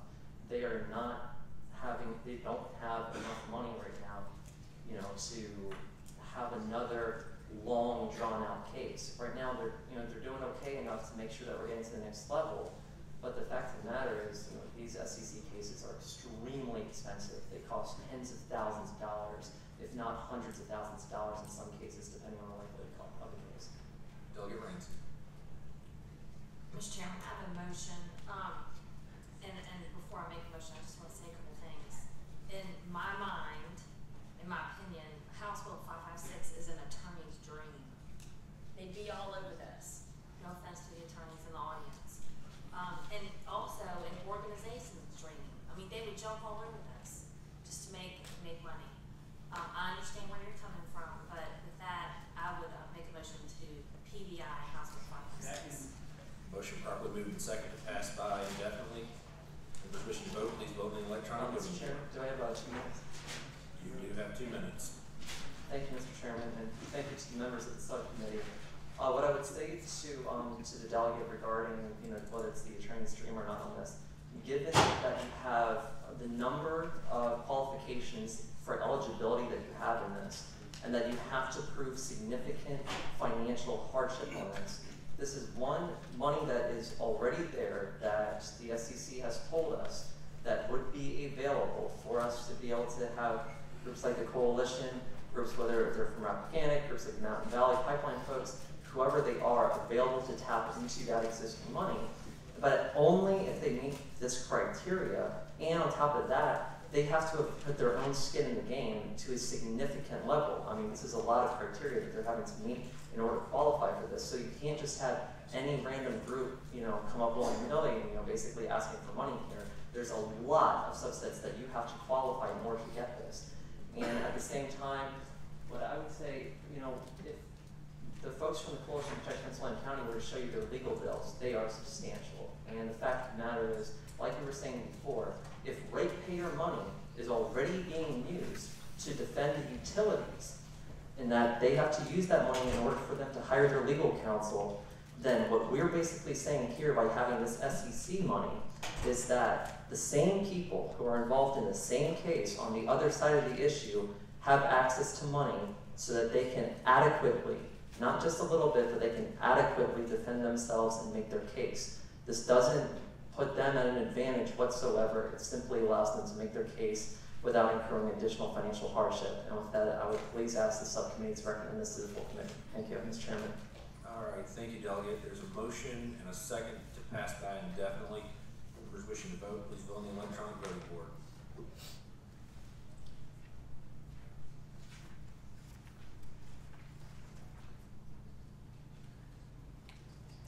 Clerk will close the roll.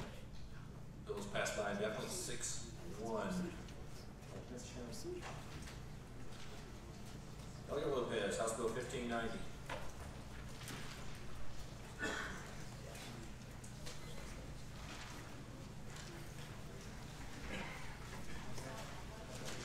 Good evening, Mr. Chairman.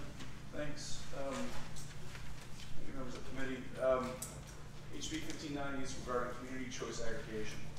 The goal of this bill is to give Virginians a choice in their energy mix, encourage more renewable energy in the Commonwealth, potentially lower bills for Virginia customers. To achieve these goals by permitting localities to establish community choice aggregation programs for electric and natural gas utility service. These programs allow municipalities to select for themselves the delivered energy mix for their communities. Community choice aggregation is essentially a buyer's club community pricing tool that gives members of a community the ability to have a say in how much of its energy is derived from renewable or other sources. The municipality is then empowered to aggregate the purchase of energy from these sources to meet the needs of its residential, commercial, and industrial customers on an opt-in or opt-out basis. This will not alter the regulatory structure of the Commonwealth of Virginia, but rather give localities more power in negotiating costs and deriving their energy from clean renewable energy sources. These programs have already been implemented in 7 states, such as Illinois and Ohio. And the bill allows municipalities in Virginia that are engaged in community choice aggregation to specify a minimum percentage of the aggregated electrical energy that should be generated from renewable energy sources.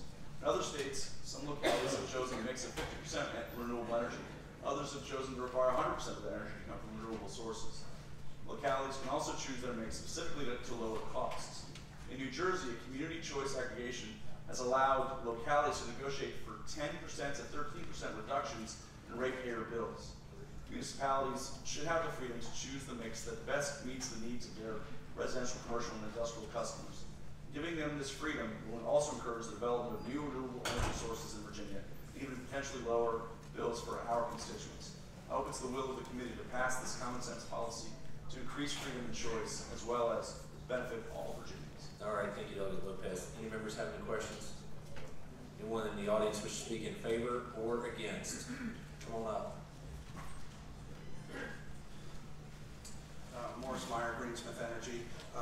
We've had a coalition of folks that have implemented CCAs in California, Massachusetts, and Illinois. It's been able to, CCAs in California have delivered 50% and 100% renewable power at a cheaper cost than the incumbent utility, and that's including the cost recovery surcharge that's added to the ratepayer bills. We feel that this is a tool that gives communities the ability to offer their small and medium businesses a way to aggregate that load and provide the same 100% renewables that Amazon, Facebook, Microsoft, the U.S. Navy, and the University of Virginia have. For an example, if University of Virginia is already going to Dominion for 100% renewable power, this would allow Charlottesville to be able to vote for an aggregation that would let breweries, wineries, the small businesses join in with that UVA effort, give Dominion a higher number, and simply pass on that higher number of renewables to Dominion to service to that community. As Delegate Lopez said, CCAs don't change anything in our regulatory structure. The incumbent utility would be still responsible for the customers, the billing, the wires, the transmissions, the trucks, the generation. We just feel that this is it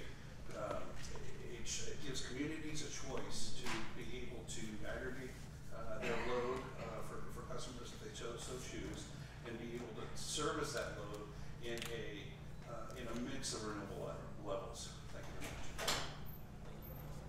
much. Mitch King, Mill Power Company, and I support the bill. Thank you. Mr. Chairman, Bill Murray from Dominion Energy. I'm mindful that we're meeting here in downtown Richmond, which is served by a very fine municipal gas utility run by the city of Richmond, which also serves where I live in Henrico County. There are near our service territory municipal electrics run by, for example, Manassas or Harrisonburg. Virginia Tech functions as municipal electric. Municipalities have the option, if they want to seek this in their charters, to become gas utilities, become electric utilities, but there's a structure, a legal process, and regulation for doing that. What this bill does is essentially sets up the option for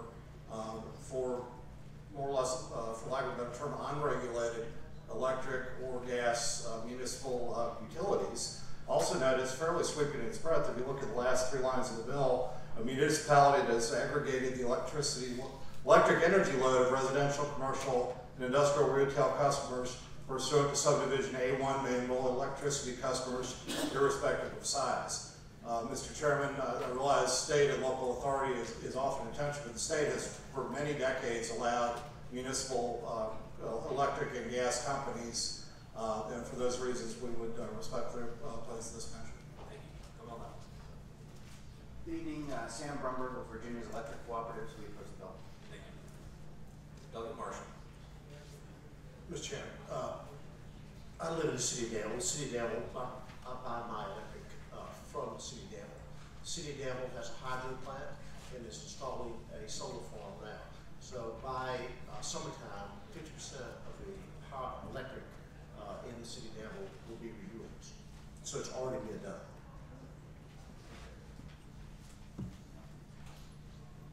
Any other members have any questions? Delegate Lopez. Well, I did not know that about Danville. That's incredibly important and wonderful news. But we want to have, this is just a tool. It's an ability, it's an extra ability for communities to take advantage of. It's been working in other states. It's a way for communities and municipalities in the Commonwealth to, avail themselves of different options and ways to address how they should be funding or how they should be improving their own energy sources. And so hopefully it's the will of the committee to support the bill. Thank you, Delegate Lopez. Committee operates for motion.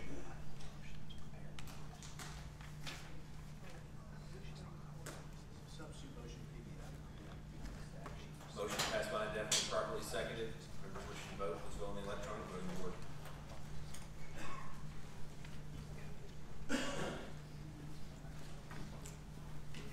Clerk will close the roll. House Bill 1590 is passed by 6-2.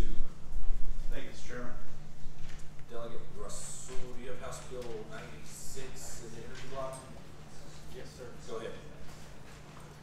Thank you, Mr. Chairman, members of the committee. I have House Bill 96 around the little issue called the rate freeze repeal. I have a substitute, but Chairman Kilgore took it, so I guess I have to go with the original. What we're trying to do, Mr. Chairman, is focus on the repeal of Senate Bill 1349 from 2015. What we've found in retrospect is that that turned out to be not so great a deal for ratepayers.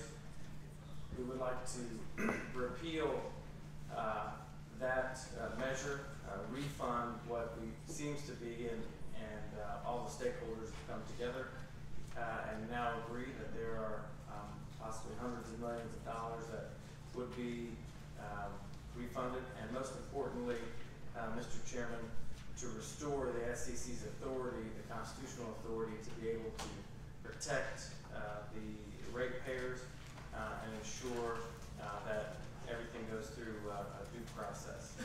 So, Mr. Chairman, what I believe is that there's not a good reason to not do it this way. Have it just a clean repeal, refund, restore bill, and a lot of other good ideas that I believe are embedded within 1558. There's no reason why many of those ideas can't be discussed on their own, and that need to be commingled with this. So I hope you consider House Bill 96 and another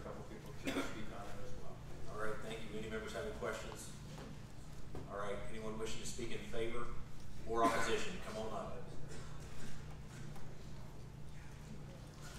Thank you, Mr. Chairman and members.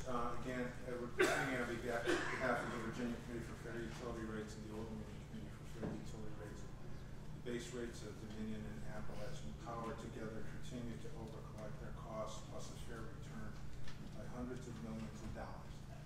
Now, a new federal law has reduced the federal income tax rate. The Assembly's current base rate freeze means that absent any change in the law, excess revenues now being collected by the base rates of Dominion and Appalachian will soar even more.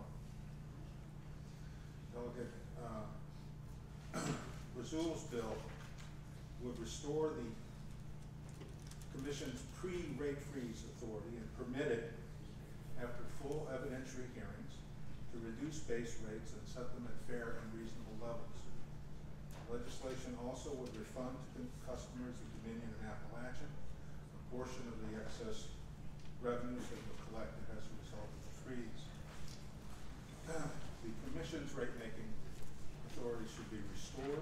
Delegate Rasul's bill will do that. Please support that. All right, thank you. Come on up. Good evening, Mr. Chairman, members of the committee. My name is Harrison Walls with the Chesapeake Climate Action Network and the CCAN Action Fund, and we support this bill. As Delegate Rasul said, there were certainly some good things in HB 1558, but we believe that what needs to happen is full oversight being brought back to the SEC, that there's a full audit to see how much money should go back to ratepayers, and then that discussion on the other things can be done at a separate time. But the important part is to make sure that we are doing right by the ratepayers and returning back to the oversight we had before 2015. Thank you. Thank you. Mr. Chairman, Bill Murray with Dominion Energy. We would respectfully oppose the bill. The 2007 Act's been referenced a couple times, and that was a very good, very forward-looking act for 2007. And in fact, it was controversial at the time because people said it took away authority that the regulator traditionally had. It was a very good act to reflect 2007. We feel the chairman has a bill that is a very good act to reflect the energy reality of 2018, and for those reasons, we would respectfully oppose the bill. All right, thank you. Delegate Rasul. Thank you, Mr. Chairman. I know that there's a vehicle that people are using to negotiate as we move forward. I just hope that we continue to find ways of being aggressive in trying to protect the ratepayer as much as possible, while we are also trying to advance other initiatives such as investments in our grid, etc. But I hope that the ratepayers can feel good about what we're going to end up with. Thank you. Committee operates by motion.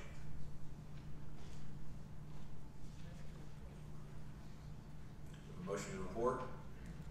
Second. Properly seconded. Members wishing to vote, please vote on the electronic voting board.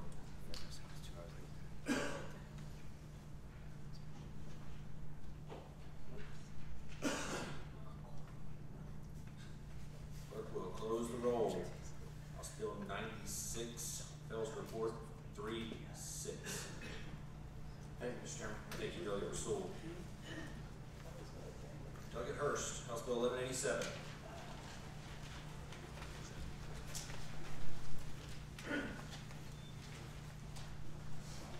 Thank you, Mr. Chairman, members of the subcommittee. I believe that there is a substitute. I appreciate the work of Mr. Munyon, we've been pestering a lot to try and craft language for this bill. He's done a lot of yeoman's work.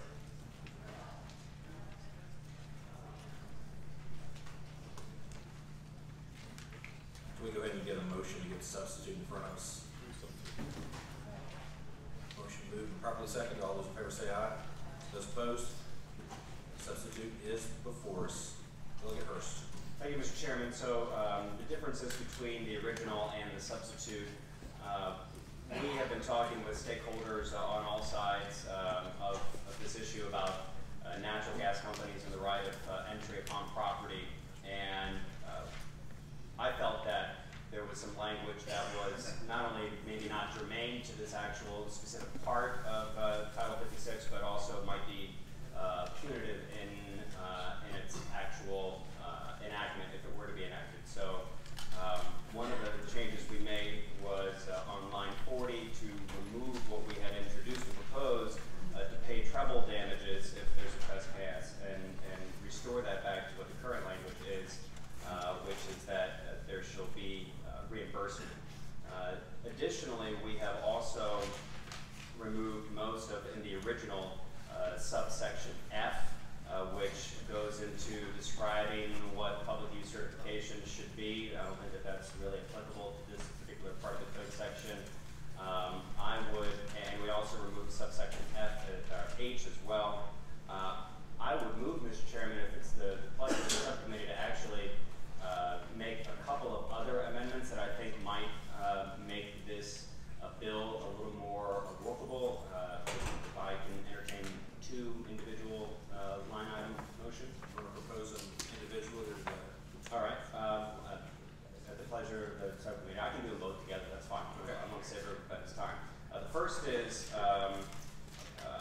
on the substitute now, line 41, striking the word restraining and putting protective, just so that it's similar language to what we have here in the Commonwealth. The same would be on line 47, changing restraining to protective. Furthermore, on line 45, we could strike after violations the word include and insert the following phrase: for which relief may be granted under this section shall be limited to, and then continuing on with the rest of line 45.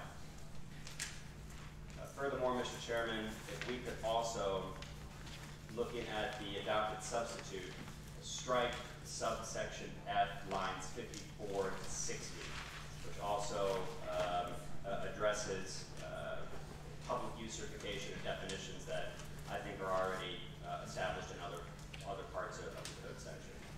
This is really a landowner rights bill. This is, I think, part of why I was hired for this position by the voters of my district, is to represent their best interests. And as we have seen the surveying process go through here for a couple of natural gas infrastructure projects, that there have been some opportunities where we might be able to improve upon rights that we enumerate to landowners when the surveying process is undertaken, and that's the purpose and intent of this measure. And so with that, I'll shut up while those additional amendments are considered. All right. All right, those amendments have been moved and seconded. All those in favor of adopting those amendments signify by saying aye. Those opposed? All right, those amendments are adopted, and I think Mr. Bunyan has those down as well. Any members have any questions of the delegate? Anyone in the audience wish to speak in favor or against? Come on up either way.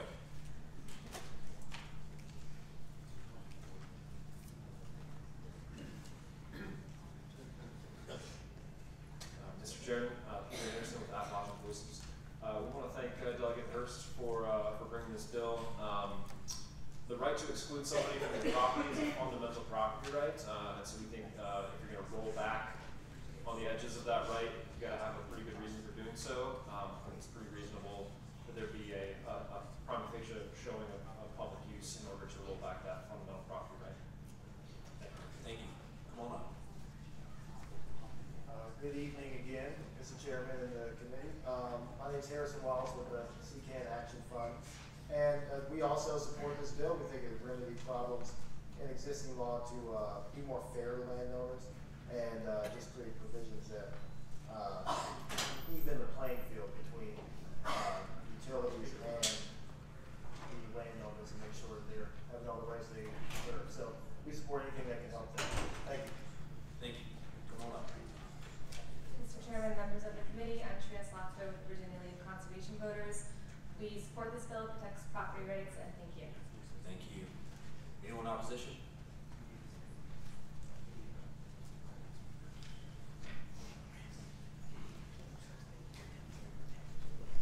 Mr. Chairman, members of the committee, Brian Dunn, Virginia Chamber of Commerce. We proposed the legislation for a couple of reasons.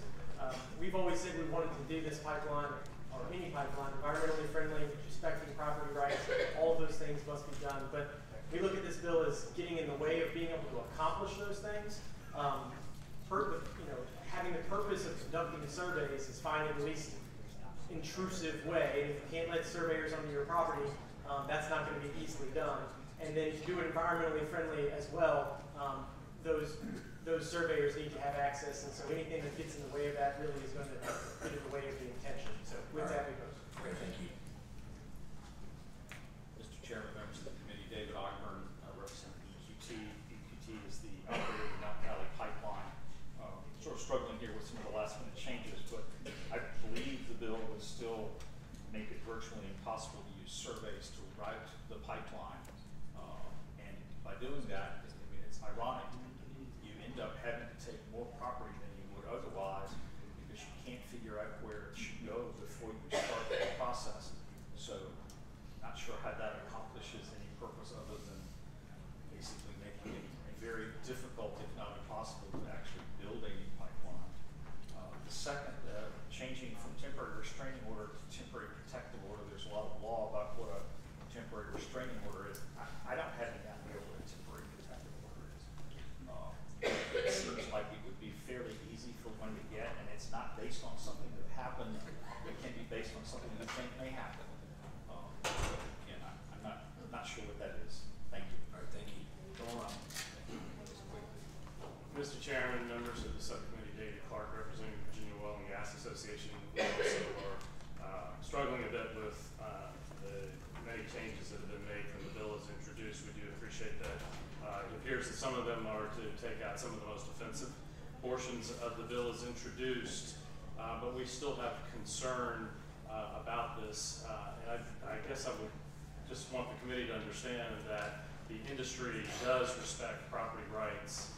And I believe that in the vast majority of situations where on the two pipeline projects that have gotten so much press, property rights have been adequately protected, and that many of those cases where people have objected have gone to litigation, and some are still in litigation. But ultimately, the industry is interested in protecting people's property rights, and just ask that you oppose this bill. Thank you. Yes, Mr. Chairman, Mike Carlin on behalf of TransCanada. TransCanada owns and operates 1,100 miles of interstate natural gas pipeline in Virginia now. We believe that the law as it is stands today is sufficient notice, and certain protection if there is damage. The company is required to repair that damage, so we oppose the bill. Thank you. Mr. Chairman, Miles Moore with the Virginia Petroleum Council. This is an onerous piece of legislation, and we oppose it as well. Thank you. Mr. Chairman, Bill Murray with Dominion Energy. We appreciate the changes that were made, like some other folks. I'm not sure on all of them. We're the developer of the Atlantic Coast Pipeline, and I'll simply note that from Christmas till about 2 weeks later, we saw a real-world demonstration of the public use need of the Atlantic Coast Pipeline. Very significant price spikes, total cost to customers in excess of $150 million from the cold weather, primarily driven by pipeline constraints in our service territory, and the need to curtail some large gas customers who were unable to operate because they couldn't get the natural gas that they needed, not only in Tidewater, where it was a problem all over the area, but throughout our service territory, including in this area. For those reasons, well, we appreciate what the Patriots trying to do. We do respectfully oppose the bill. Thank you. Chairman Scott McGarry, Washington Gas. We believe the current law is sufficient, provides reasonable and protections, and the bill is unnecessary. Thank you. Thank you. Delegate Harris. Question for the Patriots. Go ahead. Delegate Burris, as I read the bill, what you appear to be trying to do here is to try to give some basic notice requirements to developers who might be, or surveyors rather, who might be looking to enter a property, and trying to give landowners some very basic and very limited due process protections to prevent shortcuts in the notice process. Is this bill trying to do anything more than that? Mr. Chairman, Delegate Herrick, no, it simply is trying to enumerate some additional protections for landowners. Basically, basically boiling down to this for where we currently stand. That as of right now, once you give your notice seeking permission and then your notice of intent to enter, after that time period elapses, the surveyors in most recent examples in my district have been coming on people's property with no additional warning after that or notification. You've had surveyors come with pickup trucks and other heavy machinery at dawn, scaring landowners who were not expecting these surveyors to come onto their property.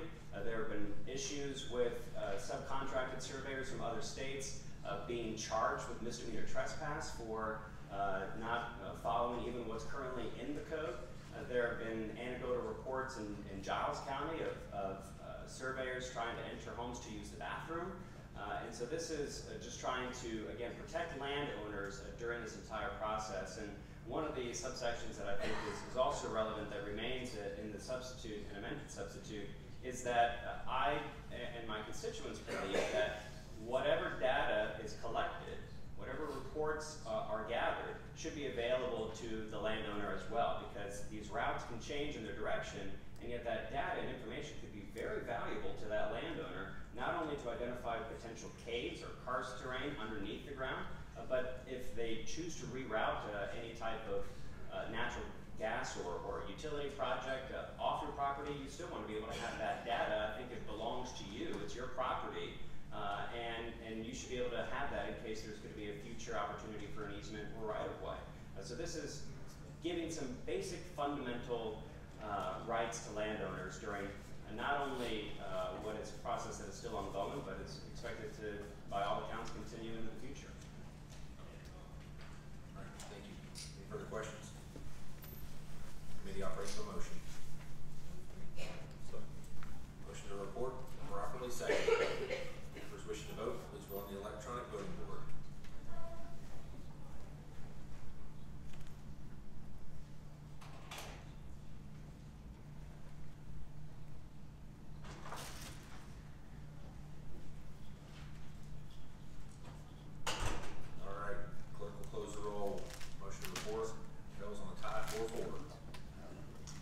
Chairman, members of the subcommittee. Thank you, Delegate Hurst.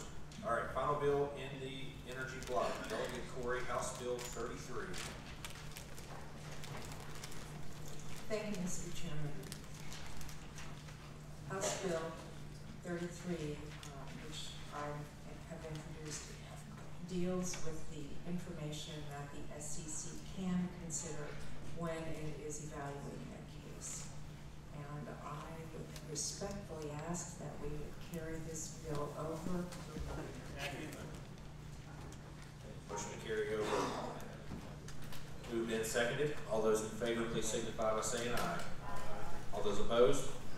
House Bill 33 is carried over under Rule 22. Thank you, Delegate Corey. All right. I should ask for this tomorrow. Any patrons in the audience who have a bill in the energy block that we've overlooked? Okay. All right, we are going to go ahead and shift gears into the consumer finance block, House Bill 1248. Delegate Kilgore. All right. Thank you, Mr. Chairman. This bill is, I have Joe Face. I don't know what Commissioner Face is. I think he's here somewhere. Move substitute. There's a substitute. Substitute's been moved. Is there a second? Second. Second. Substitute's been moved, properly seconded. All those in favor say aye. Those opposed? Substitute to House Bill 1248 is before us. All right, Mr. Chairman, last year this committee asked the Bureau through Joe Face to convene a stakeholder work group to examine lending topics in consumer finance, internet lending, and other lending-related topics.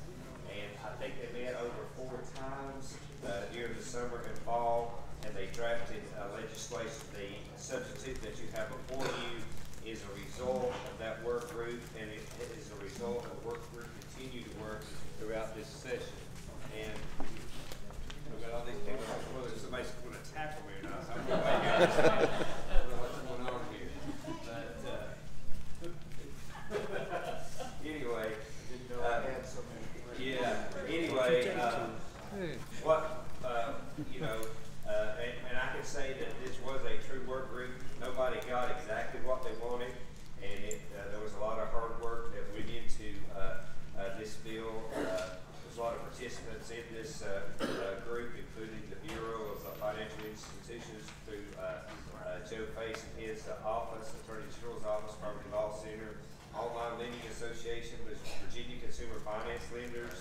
There's some legislators that attended the meetings and other interested parties. So what this bill does now is it requires internet lenders to obtain a license, and they must comply with all provisions of Virginia's Consumer Finances Law. They must file a bond of somewhere between $25,000 and $500,000, depending on what they're doing in Virginia, to protect against non-compliance of the statute.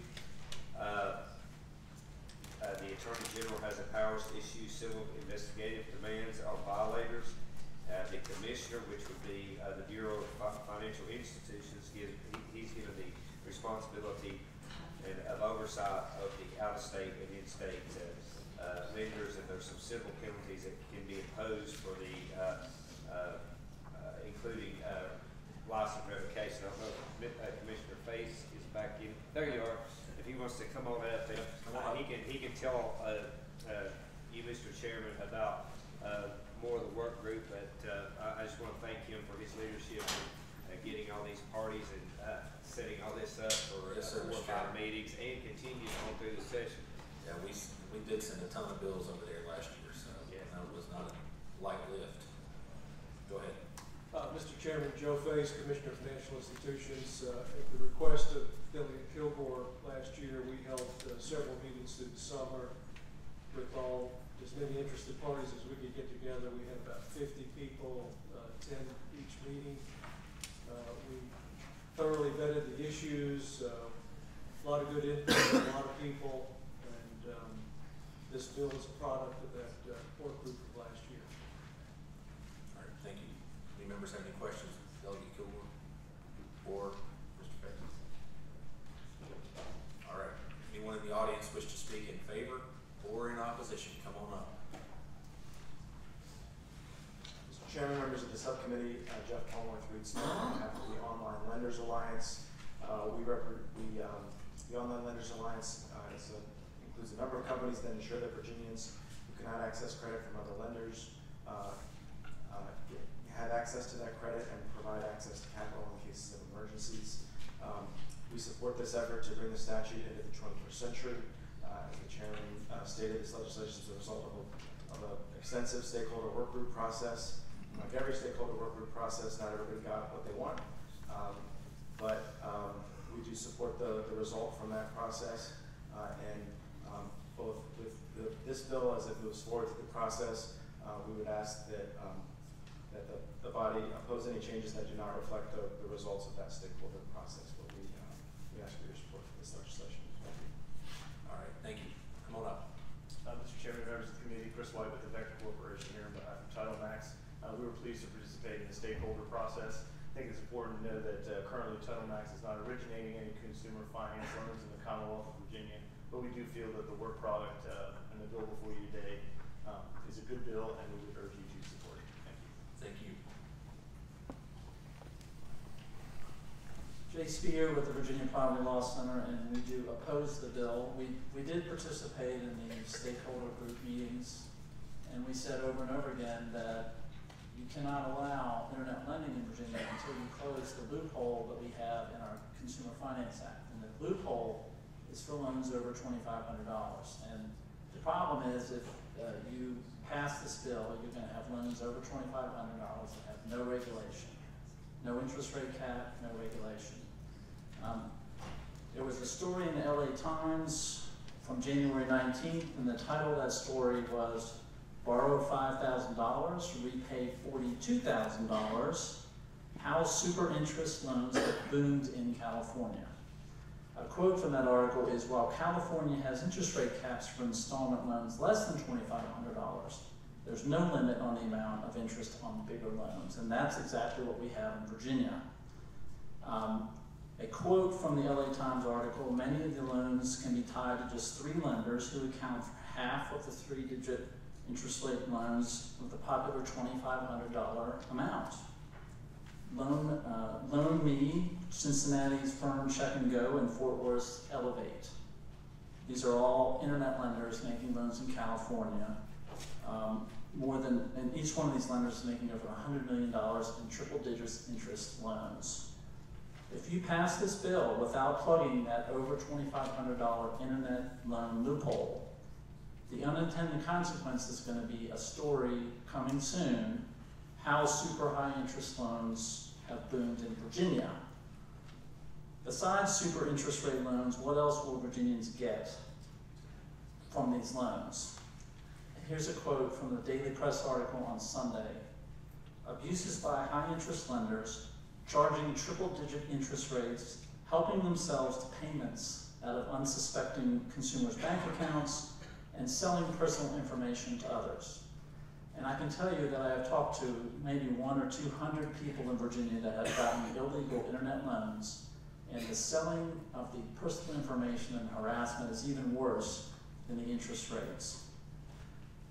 So you should ask yourself, who is lobbying in favor of this bill? There's this group called the Online Lenders Alliance, and I wondered who is that? So I looked at them online. You don't know who's a member of that, but you can look up their board of directors. One of their members of their board of directors is Ken Reese from Elevate. As I said before, Elevate is one of the companies in California that's made over $100 million in loans to Californians, all over $2,500 and over 100% interest rate. So they're poised and ready to do that in Virginia if you pass this bill without plugging that loophole. Also, I would note that Ken Reese is involved with Plain Green Loans, an internet lender that is already making millions and millions of illegal internet loans in Virginia. Another person on that board of directors of the Online Lenders Alliance is Clive Kinross from MoneyKey. MoneyKey was making illegal loans in Virginia at 399% interest until they were stopped by the Attorney General's office in 2016. Kurt Chartier from Inova is one of the board of directors of the Online Lenders Alliance. Inova was slapped, according to a story in the Chicago Business magazine, Inova was slapped with a $19 million fine by the Consumer Financial Protection Bureau and for, quote, destroying documents, withholding records, and instructing employees to mislead examiners. And in 2017, in a bankruptcy case here in Richmond, Net Credit, who is a subsidiary of Inova, was sued by several people because after these folks had filed bankruptcy, they continued to debit their bank accounts and harass them, which of course is a violation of bankruptcy law. The judge said in that case, and I quote, "Such conduct constitutes a reckless disregard of Net Credit's statutory duties in arrogant defiance of federal law." Do we want these loans made by such companies here in Virginia? Someone is surely going to say, if they haven't already said, where else are these people going to get these loans? Access to credit of this kind is like starting people poisoned food. It doesn't really help, and it has devastating consequences. Thank you. Great, thank you. Anybody else? Mr. Chairman, members of the committee, I'm Dave Urban with the Attorney General's Office. I'm a member of our Consumer Protection Section. The Attorney General supports the idea of requiring internet companies to become licensed in Virginia. He also supports, however, having reasonable rate caps on consumer finance loans. We participated in the Bureau of Financial Institutions working group and very much appreciate the work of Joe Face and his staff in putting those meetings together. And the product that is here has many positives in it. It will require internet companies to be licensed. It will allow the Bureau to license, regulate, and supervise the companies that are licensed. It will give us the authority to bring actions against internet companies that are not licensed. But even with all of those positives, there is one significant negative, and that is why we are not able to support the legislation. The significant negative is exactly as Mr. Spear indicated. This will allow internet companies to to basically charge whatever interest rate they want on loans above $2,500. There is a cap on loans below $2,500, but above $2,500 there will be no cap.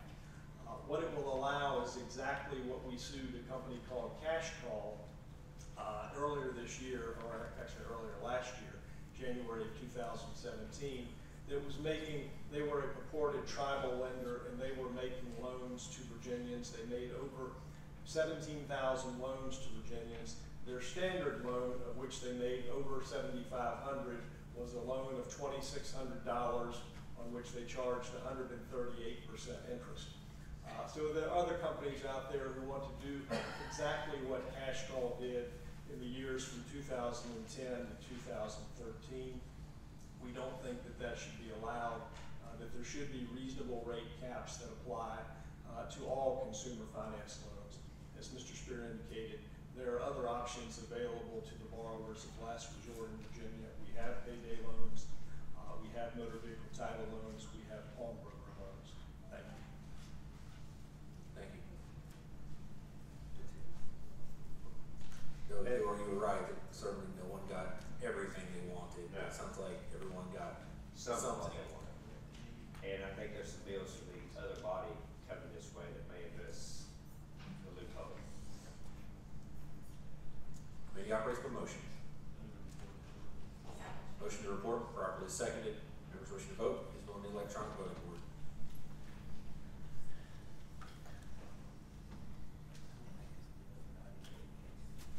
Clerk will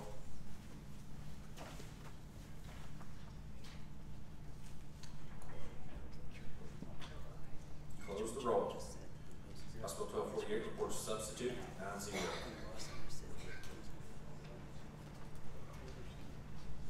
Delegate King.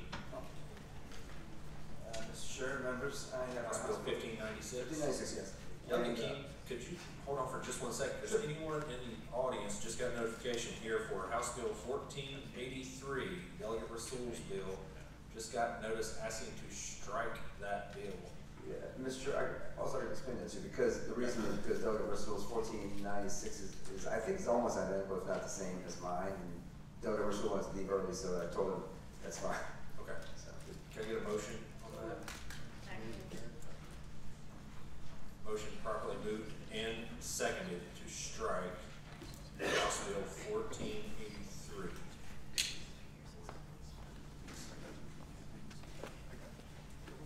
Members wishing to vote, please vote on the electronic voting board.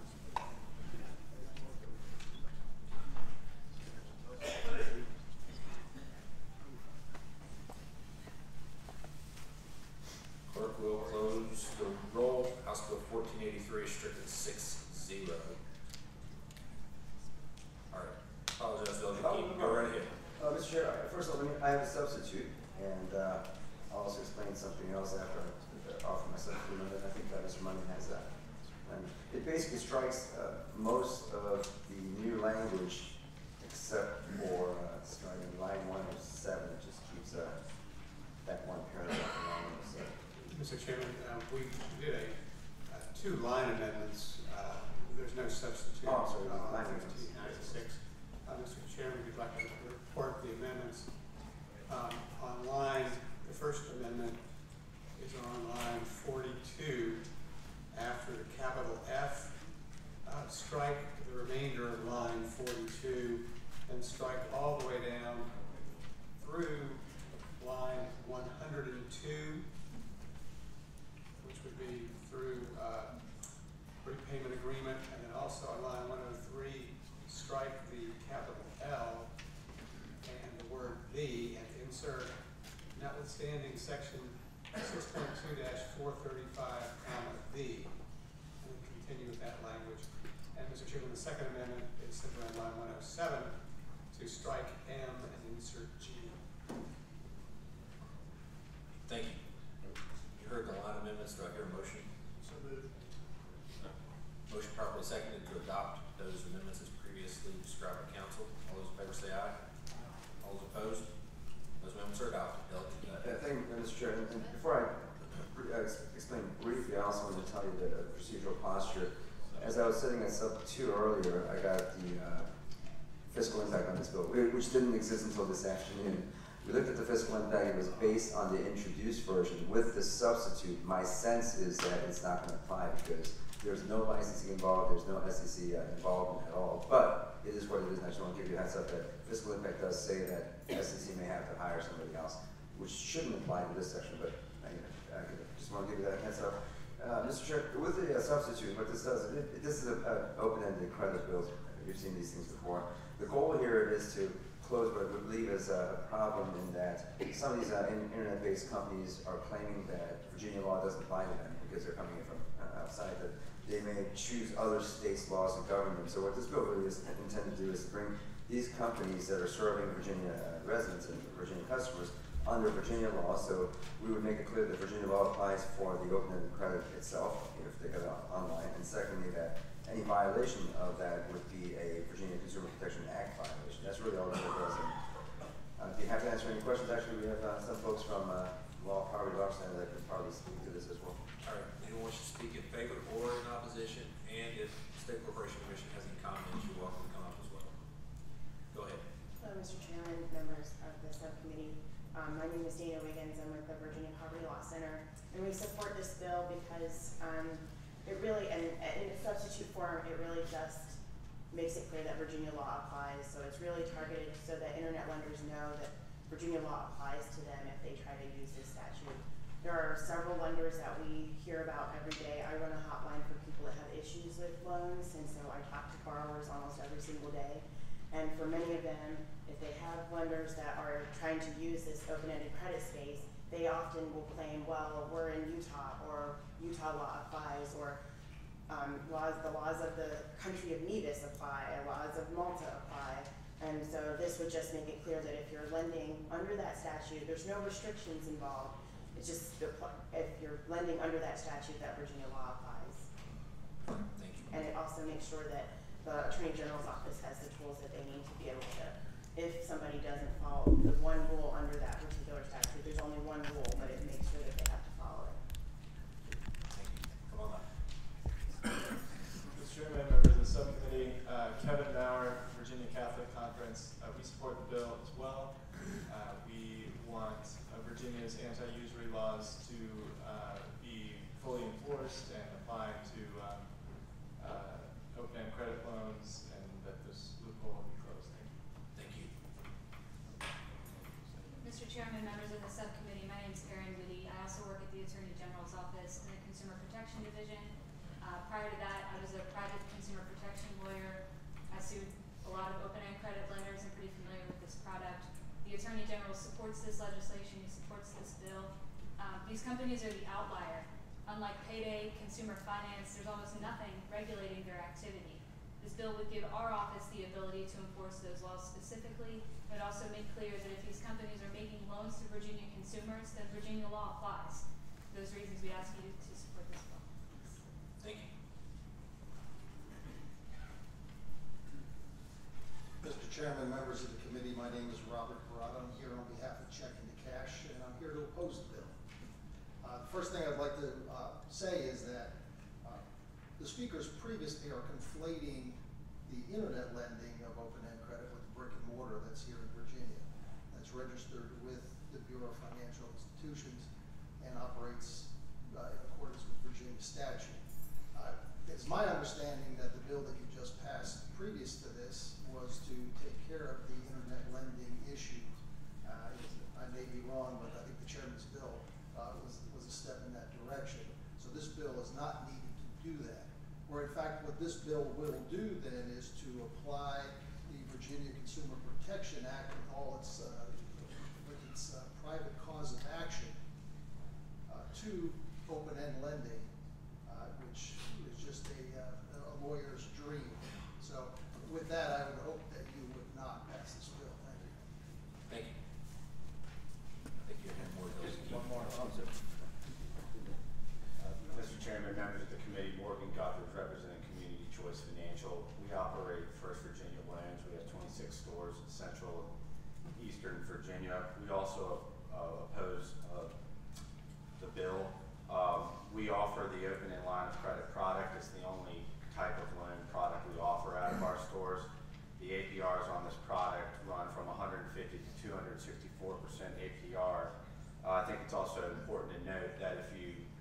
take out a line and pay it back within the first 30 days. There's no interest charge.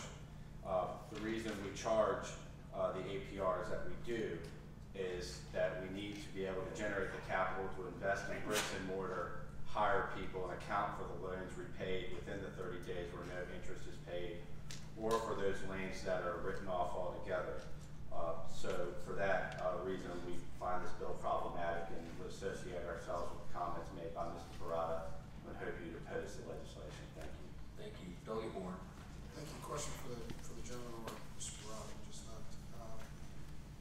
What percentage or number of people who get loans from you actually pay them off in the first 30 days? About 20% of our customers pay them off in the first 30 days. And so the other 80%, what kind of interest rates are they getting, and what kind of? Mr. Chairman, Delegate Warren, it's a tiered rate. Generally, the more you're taking out, it's either an 18 or 20 or 22%. The average loan taken by our customers is around $500. Thank you. Any other questions? Delegate King. Mr. Chair, thank you for your time and thank you for your attention on this. This bill does not deal with bricks and mortars, and so we are trying to figure out, just trying to be fair about this. I mean, if you're in the state already and you got a brick and mortar, you got a license, there are plenty of other ways that we can regulate you. But if you're coming in just online and focusing on customers in Virginia without a presence here, we just believe it's really fair for our consumers to have some place to turn to if something goes wrong. And right now, there really is no place to go. And the chairman's bill is, I'm sure it has some provisions that may affect us. I haven't read it, but my understanding is that that's a whole different statute, different section of the statute. But this is something that's really narrowly focused on open-ended credit that's available online to Virginia residents without any presence here. And look, I believe in the free market as much as anybody else, but I also believe that if you're a business and you want to be responsible and you choose to come into a state, you should be willing to live up to that state's laws, which is really what this does. So we think it's a narrow, common sense approach to try to protect our consumers when they are in trouble and they have no place else to turn. So that's really all the substitute does, Mr. Chairman. All right, thank you. Delegate Habib, do you have a question? You want to bring Mark Herring staffer up here again? Trying to figure out if it applies to in-state brick and mortar lenders or not. I'm trying to figure out what the amendments were.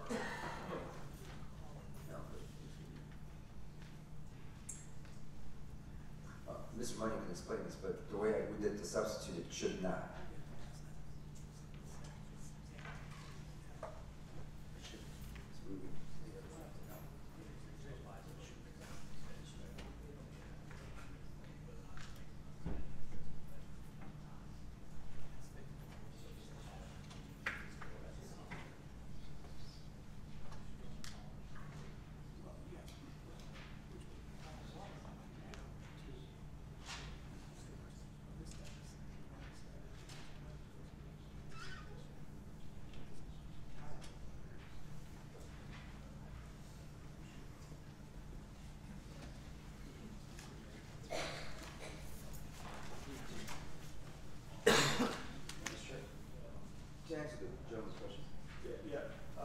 Delegate Habib, I believe has a question.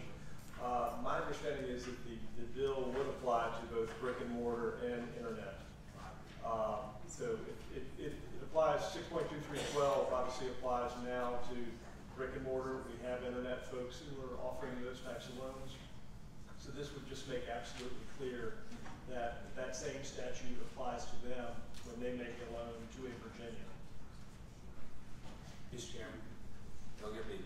So if what the bill said is the rules that apply to brick and mortar, open-end line of credit lenders in-state now apply to internet lenders doing the same thing, period, and Virginia law applies to them, period, I wouldn't have any problem with it.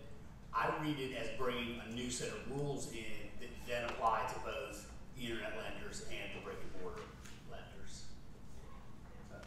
Yeah, I don't believe, other than making a violation of statute enforceable through, or to make that also a violation of the Virginia Consumer Protection Act, right? That is new. Yeah.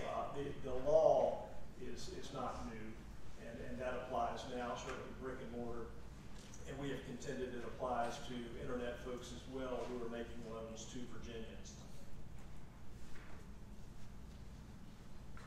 Yeah, I mean, that's not nothing to apply the Consumer Protection Act to a financial instrument, which has been an issue that we've seen lots of bills about over the years.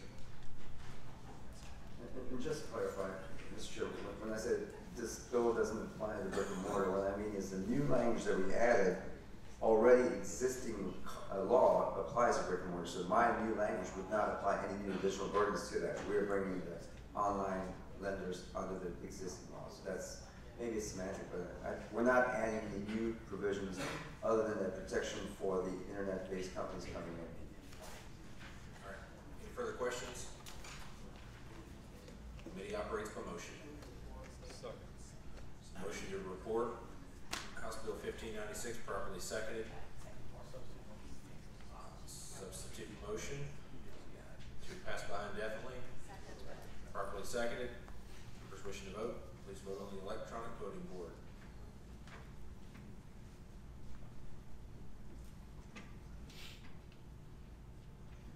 Clerk will close the roll. House Bill 1596 is passed by 6-2.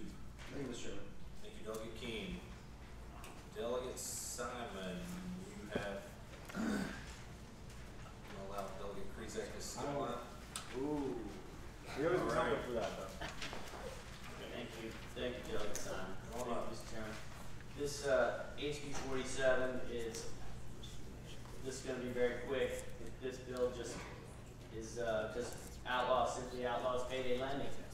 And rather than me go through my statement, it started at 4 pages and now it's down to about a paragraph.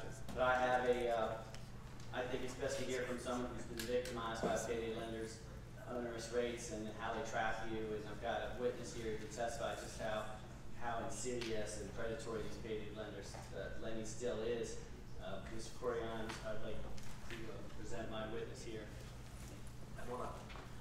So, Mr. Chair, my name is Corey Allen. I work with Generation Y Consulting, and I'm 22 years old. I'm a college student.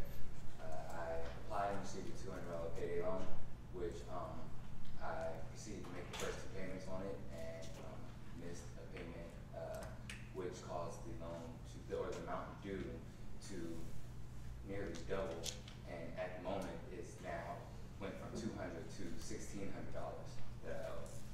So, and they're continuing every month to add more to it. Thank you.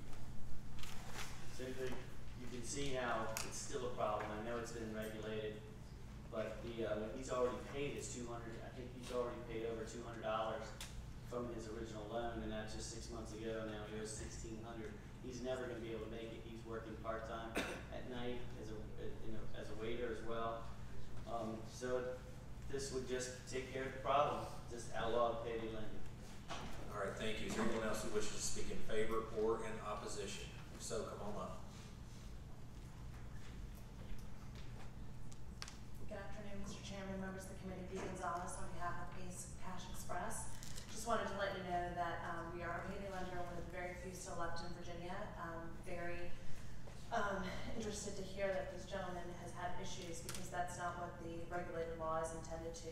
In fact, in 2016, there are only 18 lenders providing this product in Virginia, with about 326,000 loans made at an average amount of 396. This is from BFI, where in 2004 there were 696 locations. Our company had at one point in time 200 employees and 44 locations. We're down to 62 employees and 20 locations, so the regulations worked. We provide an unsecured loan to individuals in Virginia, a short-term loan with unsecured. That's no property, no collateral, and the Payday Loan Act has worked. It's working. It's been regulated, and we still have Virginians who use this consumer product properly and effectively. It's a $500 cap. You can only have 1 loan outstanding at a time. No rollovers. You all passed that legislation several years ago. There's a database that if you have an issue, we work with our clients and our customers to make sure that they repay that. So I don't know who the company is that he has a problem with, but that's not what's happening in the industry at all. In fact, according to the BFI statistics, our companies wrote off more than $6.9 million of checks that weren't collected from people that weren't able to pay it off. So we do work with our customers. The Payday Lending Act has worked, and we oppose this bill. Thank you. Thank you. Anyone else? Come on up. Mr. Chairman, Reggie Jones, I won't take much of your time because I think she pretty well summed it up. This is a regulated lender you have left in Virginia making short-term loans. We think that it's good to have a regulated alternative available in the marketplace. This what this gentleman has said, and would like to know more of the details of that, but I think that it's working well as far as the payday lenders are concerned. I would say to you that same thing that Ms. Gonzalez just said. The law in Virginia is making it very difficult for the regulated payday lenders to continue to operate. My client has about half the number of stores that they had when the law changed in 2007, I think it was, at that time. And it's just difficult to continue to operate and make these loans available to people who have difficulty in getting credit elsewhere. Thank you. Thank you. Delegate Warren. Thank you, Mr. Chairman. Speaking to the bill, Delegate Krizik, I just want to, it's Corey, thank you so much for coming down and offering your testimony. The district that I represent has a lot of people who probably use this type of service. However, I continue to believe while the system is working, it's better than when it was prior to it being regulated. I think this industry still tends to intentionally or not prey on people who are down to on their last leg, and so I support the bill. I think we can find better ways, alternative ways to help the folks that need it the most. So, Mr. Chairman, at the appropriate time, I'd like to take a motion to report. Just 1 second. We did have another person in the queue. Anything else to add? No, Mr. Chairman. Okay. All right. Now for motion. Second. Mr. Chairman. Okay, you go. A substitute motion, I don't want to use in 2 minutes. You want to go ahead and make the motion? PBI. Motion to PBI. Is there a second? Second. Motion to pass by indefinitely, properly seconded. 2 minutes per side.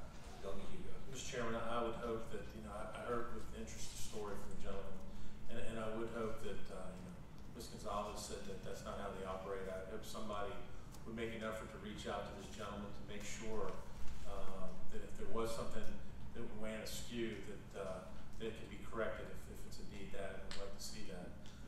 But with that, Mr. Chairman, I just want to make that point. I hope that the companies would reach out to this gentleman if it's indeed not what it should have been under the current rules. I hope they ameliorate the situation. But again, with that, we'll move to PBI. Thank you, Delegate Hugo. Delegate Krizik. The other 2 minutes. I don't think I need to use any more time. I just want to thank Delegate Hugo.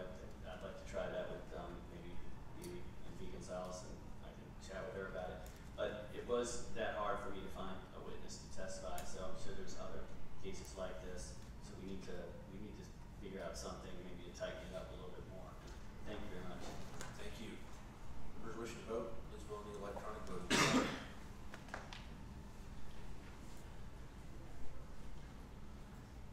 We'll close the roll. House Bill 47 is passed by indefinitely 6-2. Thank you, Delegate Krizik. Delegate Simon, do you have a particular order you'd like to take these in? Well, let me do this, Mr. Chairman, if it makes things easier. For House Bill 912, I'm happy to strike that one from the docket if it's, like to do the same. Motion to strike House Bill 912 from the docket. Is there a second? Second. Motion and second to strike House Bill 912 from the docket. Members wishing to vote, is on the electronic voting board.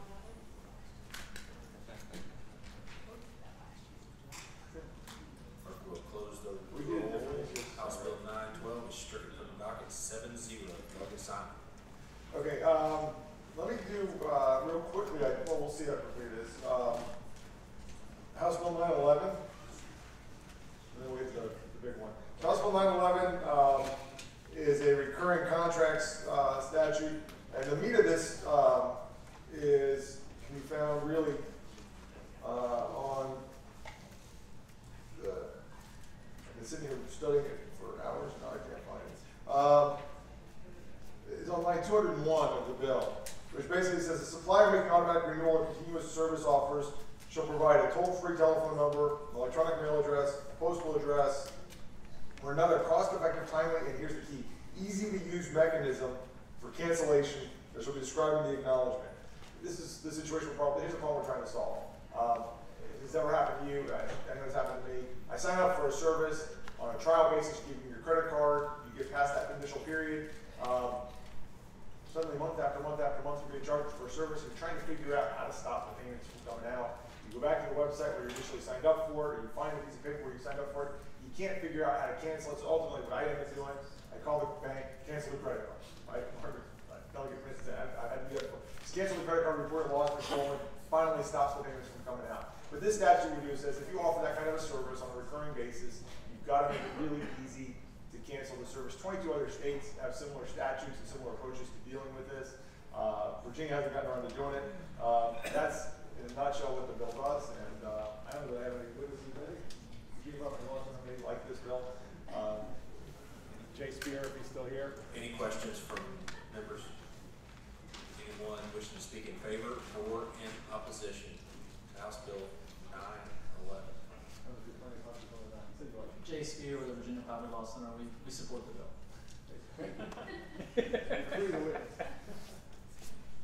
Anyone else? All right, Delegate Simon. No, like I said, I think this one's a pretty straightforward bill. I think it's it'd be good for consumers. Solves a sort of a common sense problem. I don't know whether anybody here is opposed to the bill. So it would be a pleasure for the committee to recommend reporting for the full committee. All right, committee operates per motion. Motion to report properly seconded. House Bill 911. Members wishing to vote, please vote in the electronic voting board.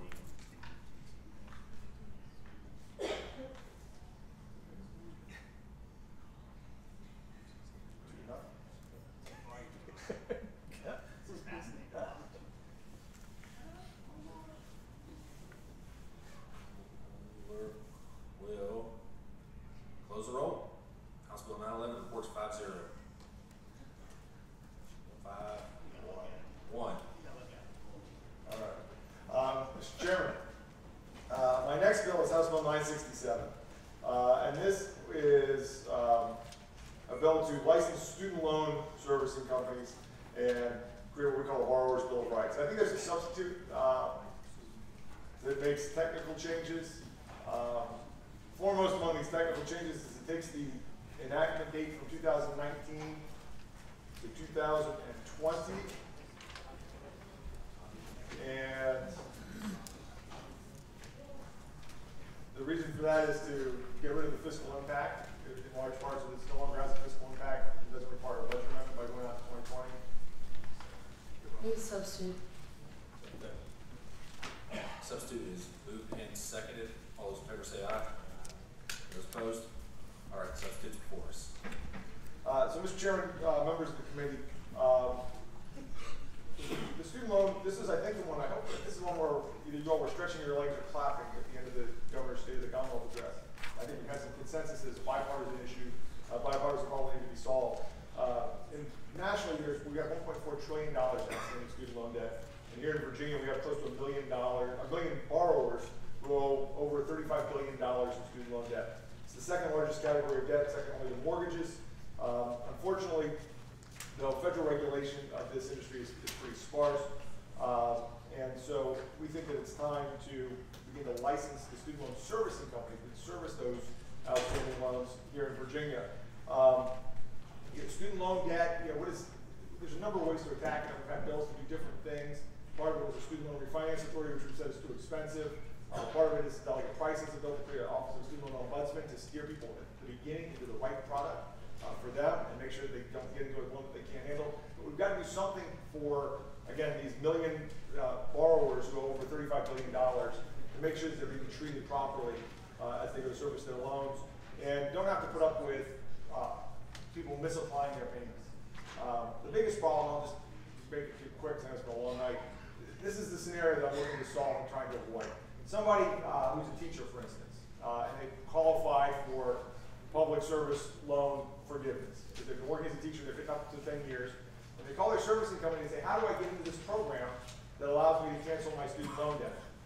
The problem is the servicing company on the other end has an operator who's been told you've got 3 minutes for a phone call, right? You've got to deal with your phone calls. You have an average of 3 minutes for a phone call. And so they look at their menu of options. They say, well, we go through a student loan abatement program. That's taking about 15 minutes. Or how about this? Mr. Chairman. It sounds like. Mr. Chairman. Don't get me. The substitute that we got is missing all the even number of pages. Which means, so it's missing a bunch of that cost as well as literally half the substance. We need to find a way to get the bill in front of us. That's it. It's not a you issue. I understand. Not yet. All right, so Delegate Simon, I think we may need to hit the pause button on the bill while the council gets this one ironed out here. Delegate Levine, do you have a substitute on yours, or you just I have go with the bill? a line amendment that's about 2 words long. We'll have to wait on council before we get to that. Council has it. He's not here. Oh, and that. Delegate Carter, you going with your bill as is? I have no amendments to my bill, Mr. Chairman. Come on up. House Bill 466. Thank you, Mr. Chairman. House Bill 466 is another wonderful 10th Amendment bill. Currently, in the Code of Virginia, we've placed limitations on the interest rates that can be charged by payday and title lenders. I believe we set those rates back in 2010, although for members that were not in the body, it's kind of hard to find exactly what year that was. The reason that I brought this bill is because of an anticipated problem, because of a bill in the United States Senate right now. That bill in the United States Senate would allow payday and title lenders to evade state regulations by partnering with interstate banks, which are federally regulated. So basically, what would happen is the payday lender would partner up with a bank that is in one of the 16 states with no restrictions on payday lending interest rates. They would have the interstate bank from another state issue a loan that exceeds Virginia's maximum interest rate, and then they would immediately buy that loan from the interstate bank if this United States Senate bill were to pass.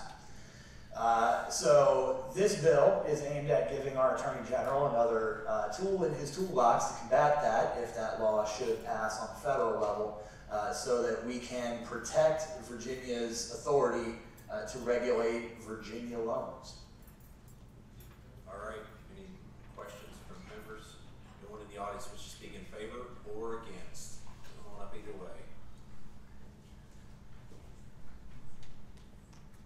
Good evening, Mr. Chairman. I want to pose on your time again, Lee Gonzalez with Ace Cash Express. We partner with about 10 banks throughout the country, and if it's a federal bill, let the federal bill move through the system and then preempt us. But this bill again goes after. It's not completely intellectually honest in my opinion. We have a bill, we have a law in Virginia that's working, it's regulated, and so I think the partnerships that we have with the banks works for us. No banks are loaning those loan amounts to people that need them. You have a law that already works. Let's not make any changes to it. Thank you. Good evening, Mr. Chairman, members of the committee. Chris White with the Vector Corporation here on behalf of Title Max. We did the check of this when this bill was introduced. This is not a practice that we're participating in the Commonwealth of Virginia. We feel this piece of legislation is premature, and we would ask you to oppose the bill. Thank you. Thank you. Good afternoon, Scott Johnson for Community Loans, and echo what Mr. White said. Check with our client, and we do not participate in these. Thank you. Delegate Hugo. If the federal law were enacted, would it preempt this law at a later time? Constructed?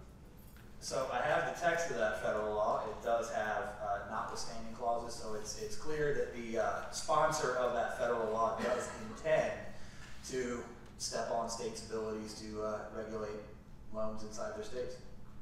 However, I believe that would be an unconstitutional overreach by the federal government. Sure.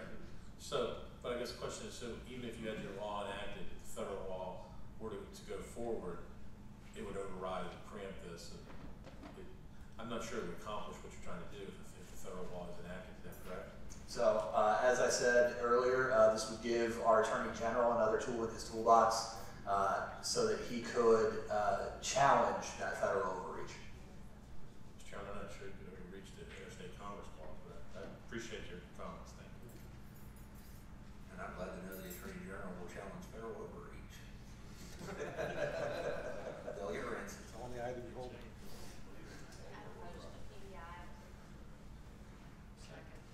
There's a motion made, properly seconded, to pass by indefinitely House Bill 466. Members wishing to vote, please vote on the electronic voting board. Mr. Chairman, I believe this is 2 debatable. minutes. Go right ahead. So I'm not going to take 2 minutes because it is late. It's not often that I quote from religious texts, but just remember that when you ask yourself the question of what would Jesus do, grabbing a bullwhip and driving the moneylenders out is within the realm of possibility.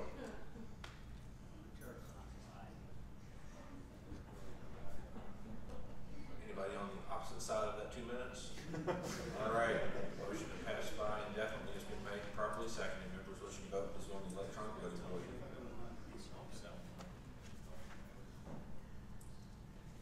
House Bill 466. Clerk will close the roll. House Bill 466 is passed by indefinitely 6-1. Thank you, Mr. Thank Chairman. you, Delegate Carter. Still don't have council back. Delegate My Reed, line amendment is 2 words. Can I give it to you? come on up. All right. In the interest of giving time, my line amendment, I can read it to you. It's literally 2 words long, although one is a code section. Okay. It's Hold on. tight. House Bill This is House Bill 404. And at line 12, after the word than, so it says notwithstanding any version of this chapter other than, I would add the words section 6.2-318 and. That's the line amendment, to add section 6.2-318 and then it goes on to the other section. What that does is it excludes credit unions entirely. I don't think they're regulated by my bill, but they came to me and wanted to be clearly excluded, and so this excludes them from the bill. That's what the line amendment does. Is there a motion on? Hang on, Mr. Chairman. We have council back, so let's make sure he's got that small line amendment that you would like to make.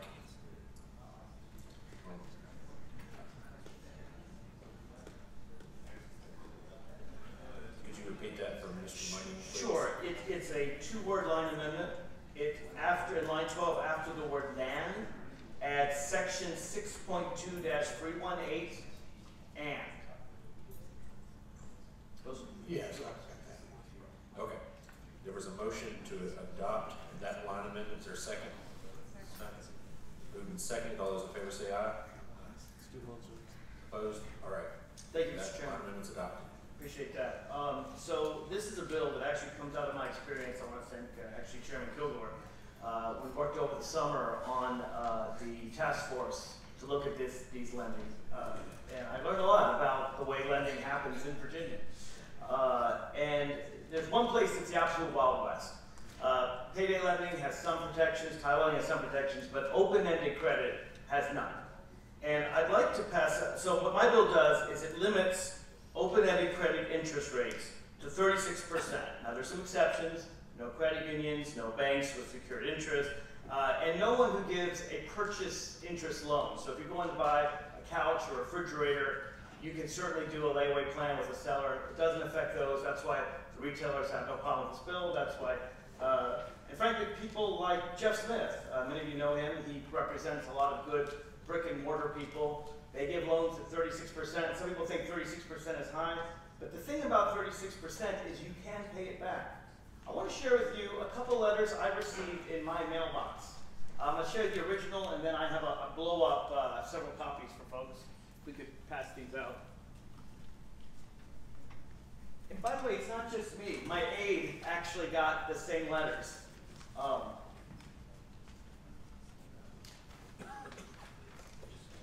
They're from a company company called CashNet USA, based in Chicago.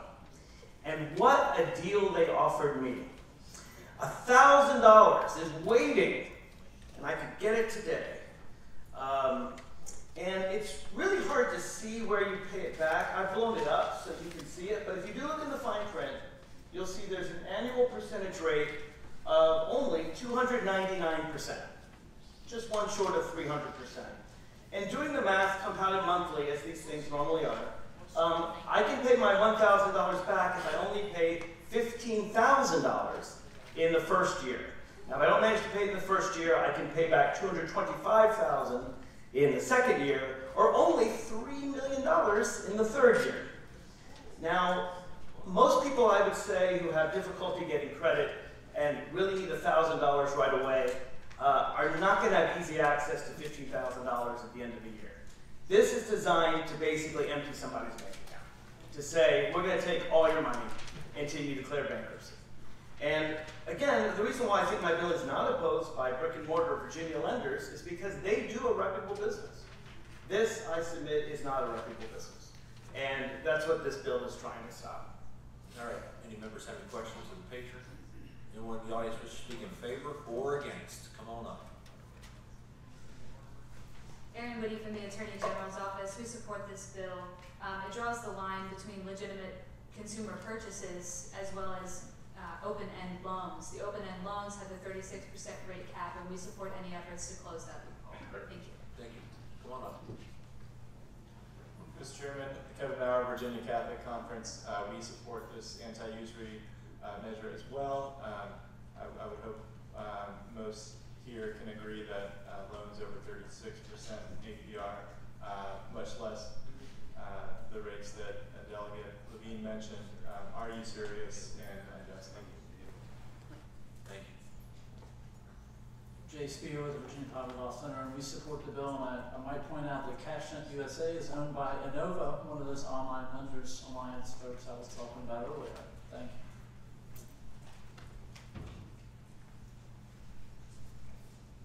Mr. Chairman, members of the committee, Robert Barada here on behalf of Checking to Cash, a brick and mortar open-end lender. The example that was given to you is for an internet lender, not a brick and mortar lender. What this bill would do is it's curious. I don't know what the economic theory is behind this, but what you have here is for a secured loan, an unlimited, just the amount of interest that can be charged is the same as it is in current law, which is the negotiated rate between the buyer and the seller. However, for an unsecured loan, it's capped at 36% APR. One would think that if someone was going to put something in there, you would charge a higher rate for an unsecured loan than you would for a secured loan. So it just makes no economic sense from that. But I would ask you to, this open-end lending product has been in statute for over 3 decades. I don't see any reason whatsoever for monkeying around with it now. You've got a bill, the chairman has carried there to close the internet, to bring the out-of-state internet lenders under regulation.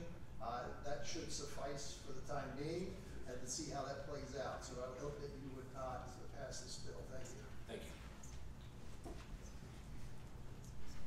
Mr. Chairman, Morgan Guthridge, Community Choice Financial, which operates the First Virginia Loans. As another brick and mortar, I would just add that First Virginia serviced tens of thousands of loans in 2017, and we had less than 2% of complaints. And in the interest of time, I won't be redundant, but just ask that you would oppose the bill. Thank you. Thank you. Levine, last word. Okay. Yeah, I think just the last word is that there are brick and mortars in Virginia, again, that do this and charge 36% and make a profit, and have done so for years. I realize that Chairman Kilgore is bringing internet companies in to be licensed, but they could still do this. They could still do exactly what CashNet USA does. They could offer $1,000 and make you pay $15,000 back by the end of the year. I think there has to be some limit. Again, maybe if this committee would agree to 100%, that would be better than 300%. But the idea that this business is is not going to get this percentage back. They're going to take every single penny from whoever they loan the money to until they're dead broke or declare bankruptcy. And I guess I'd have bankruptcy attorneys, but these are not loans. These, in my opinion, frankly, are thefts. Thank you. All right, thank you. The committee operates by motion. All right.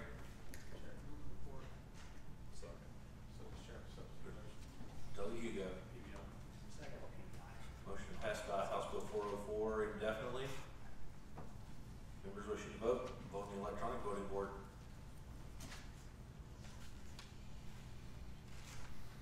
Clerk will close the roll. House Bill 404 is passed by 6-2. Thank you. Thank you, Delegate Lee.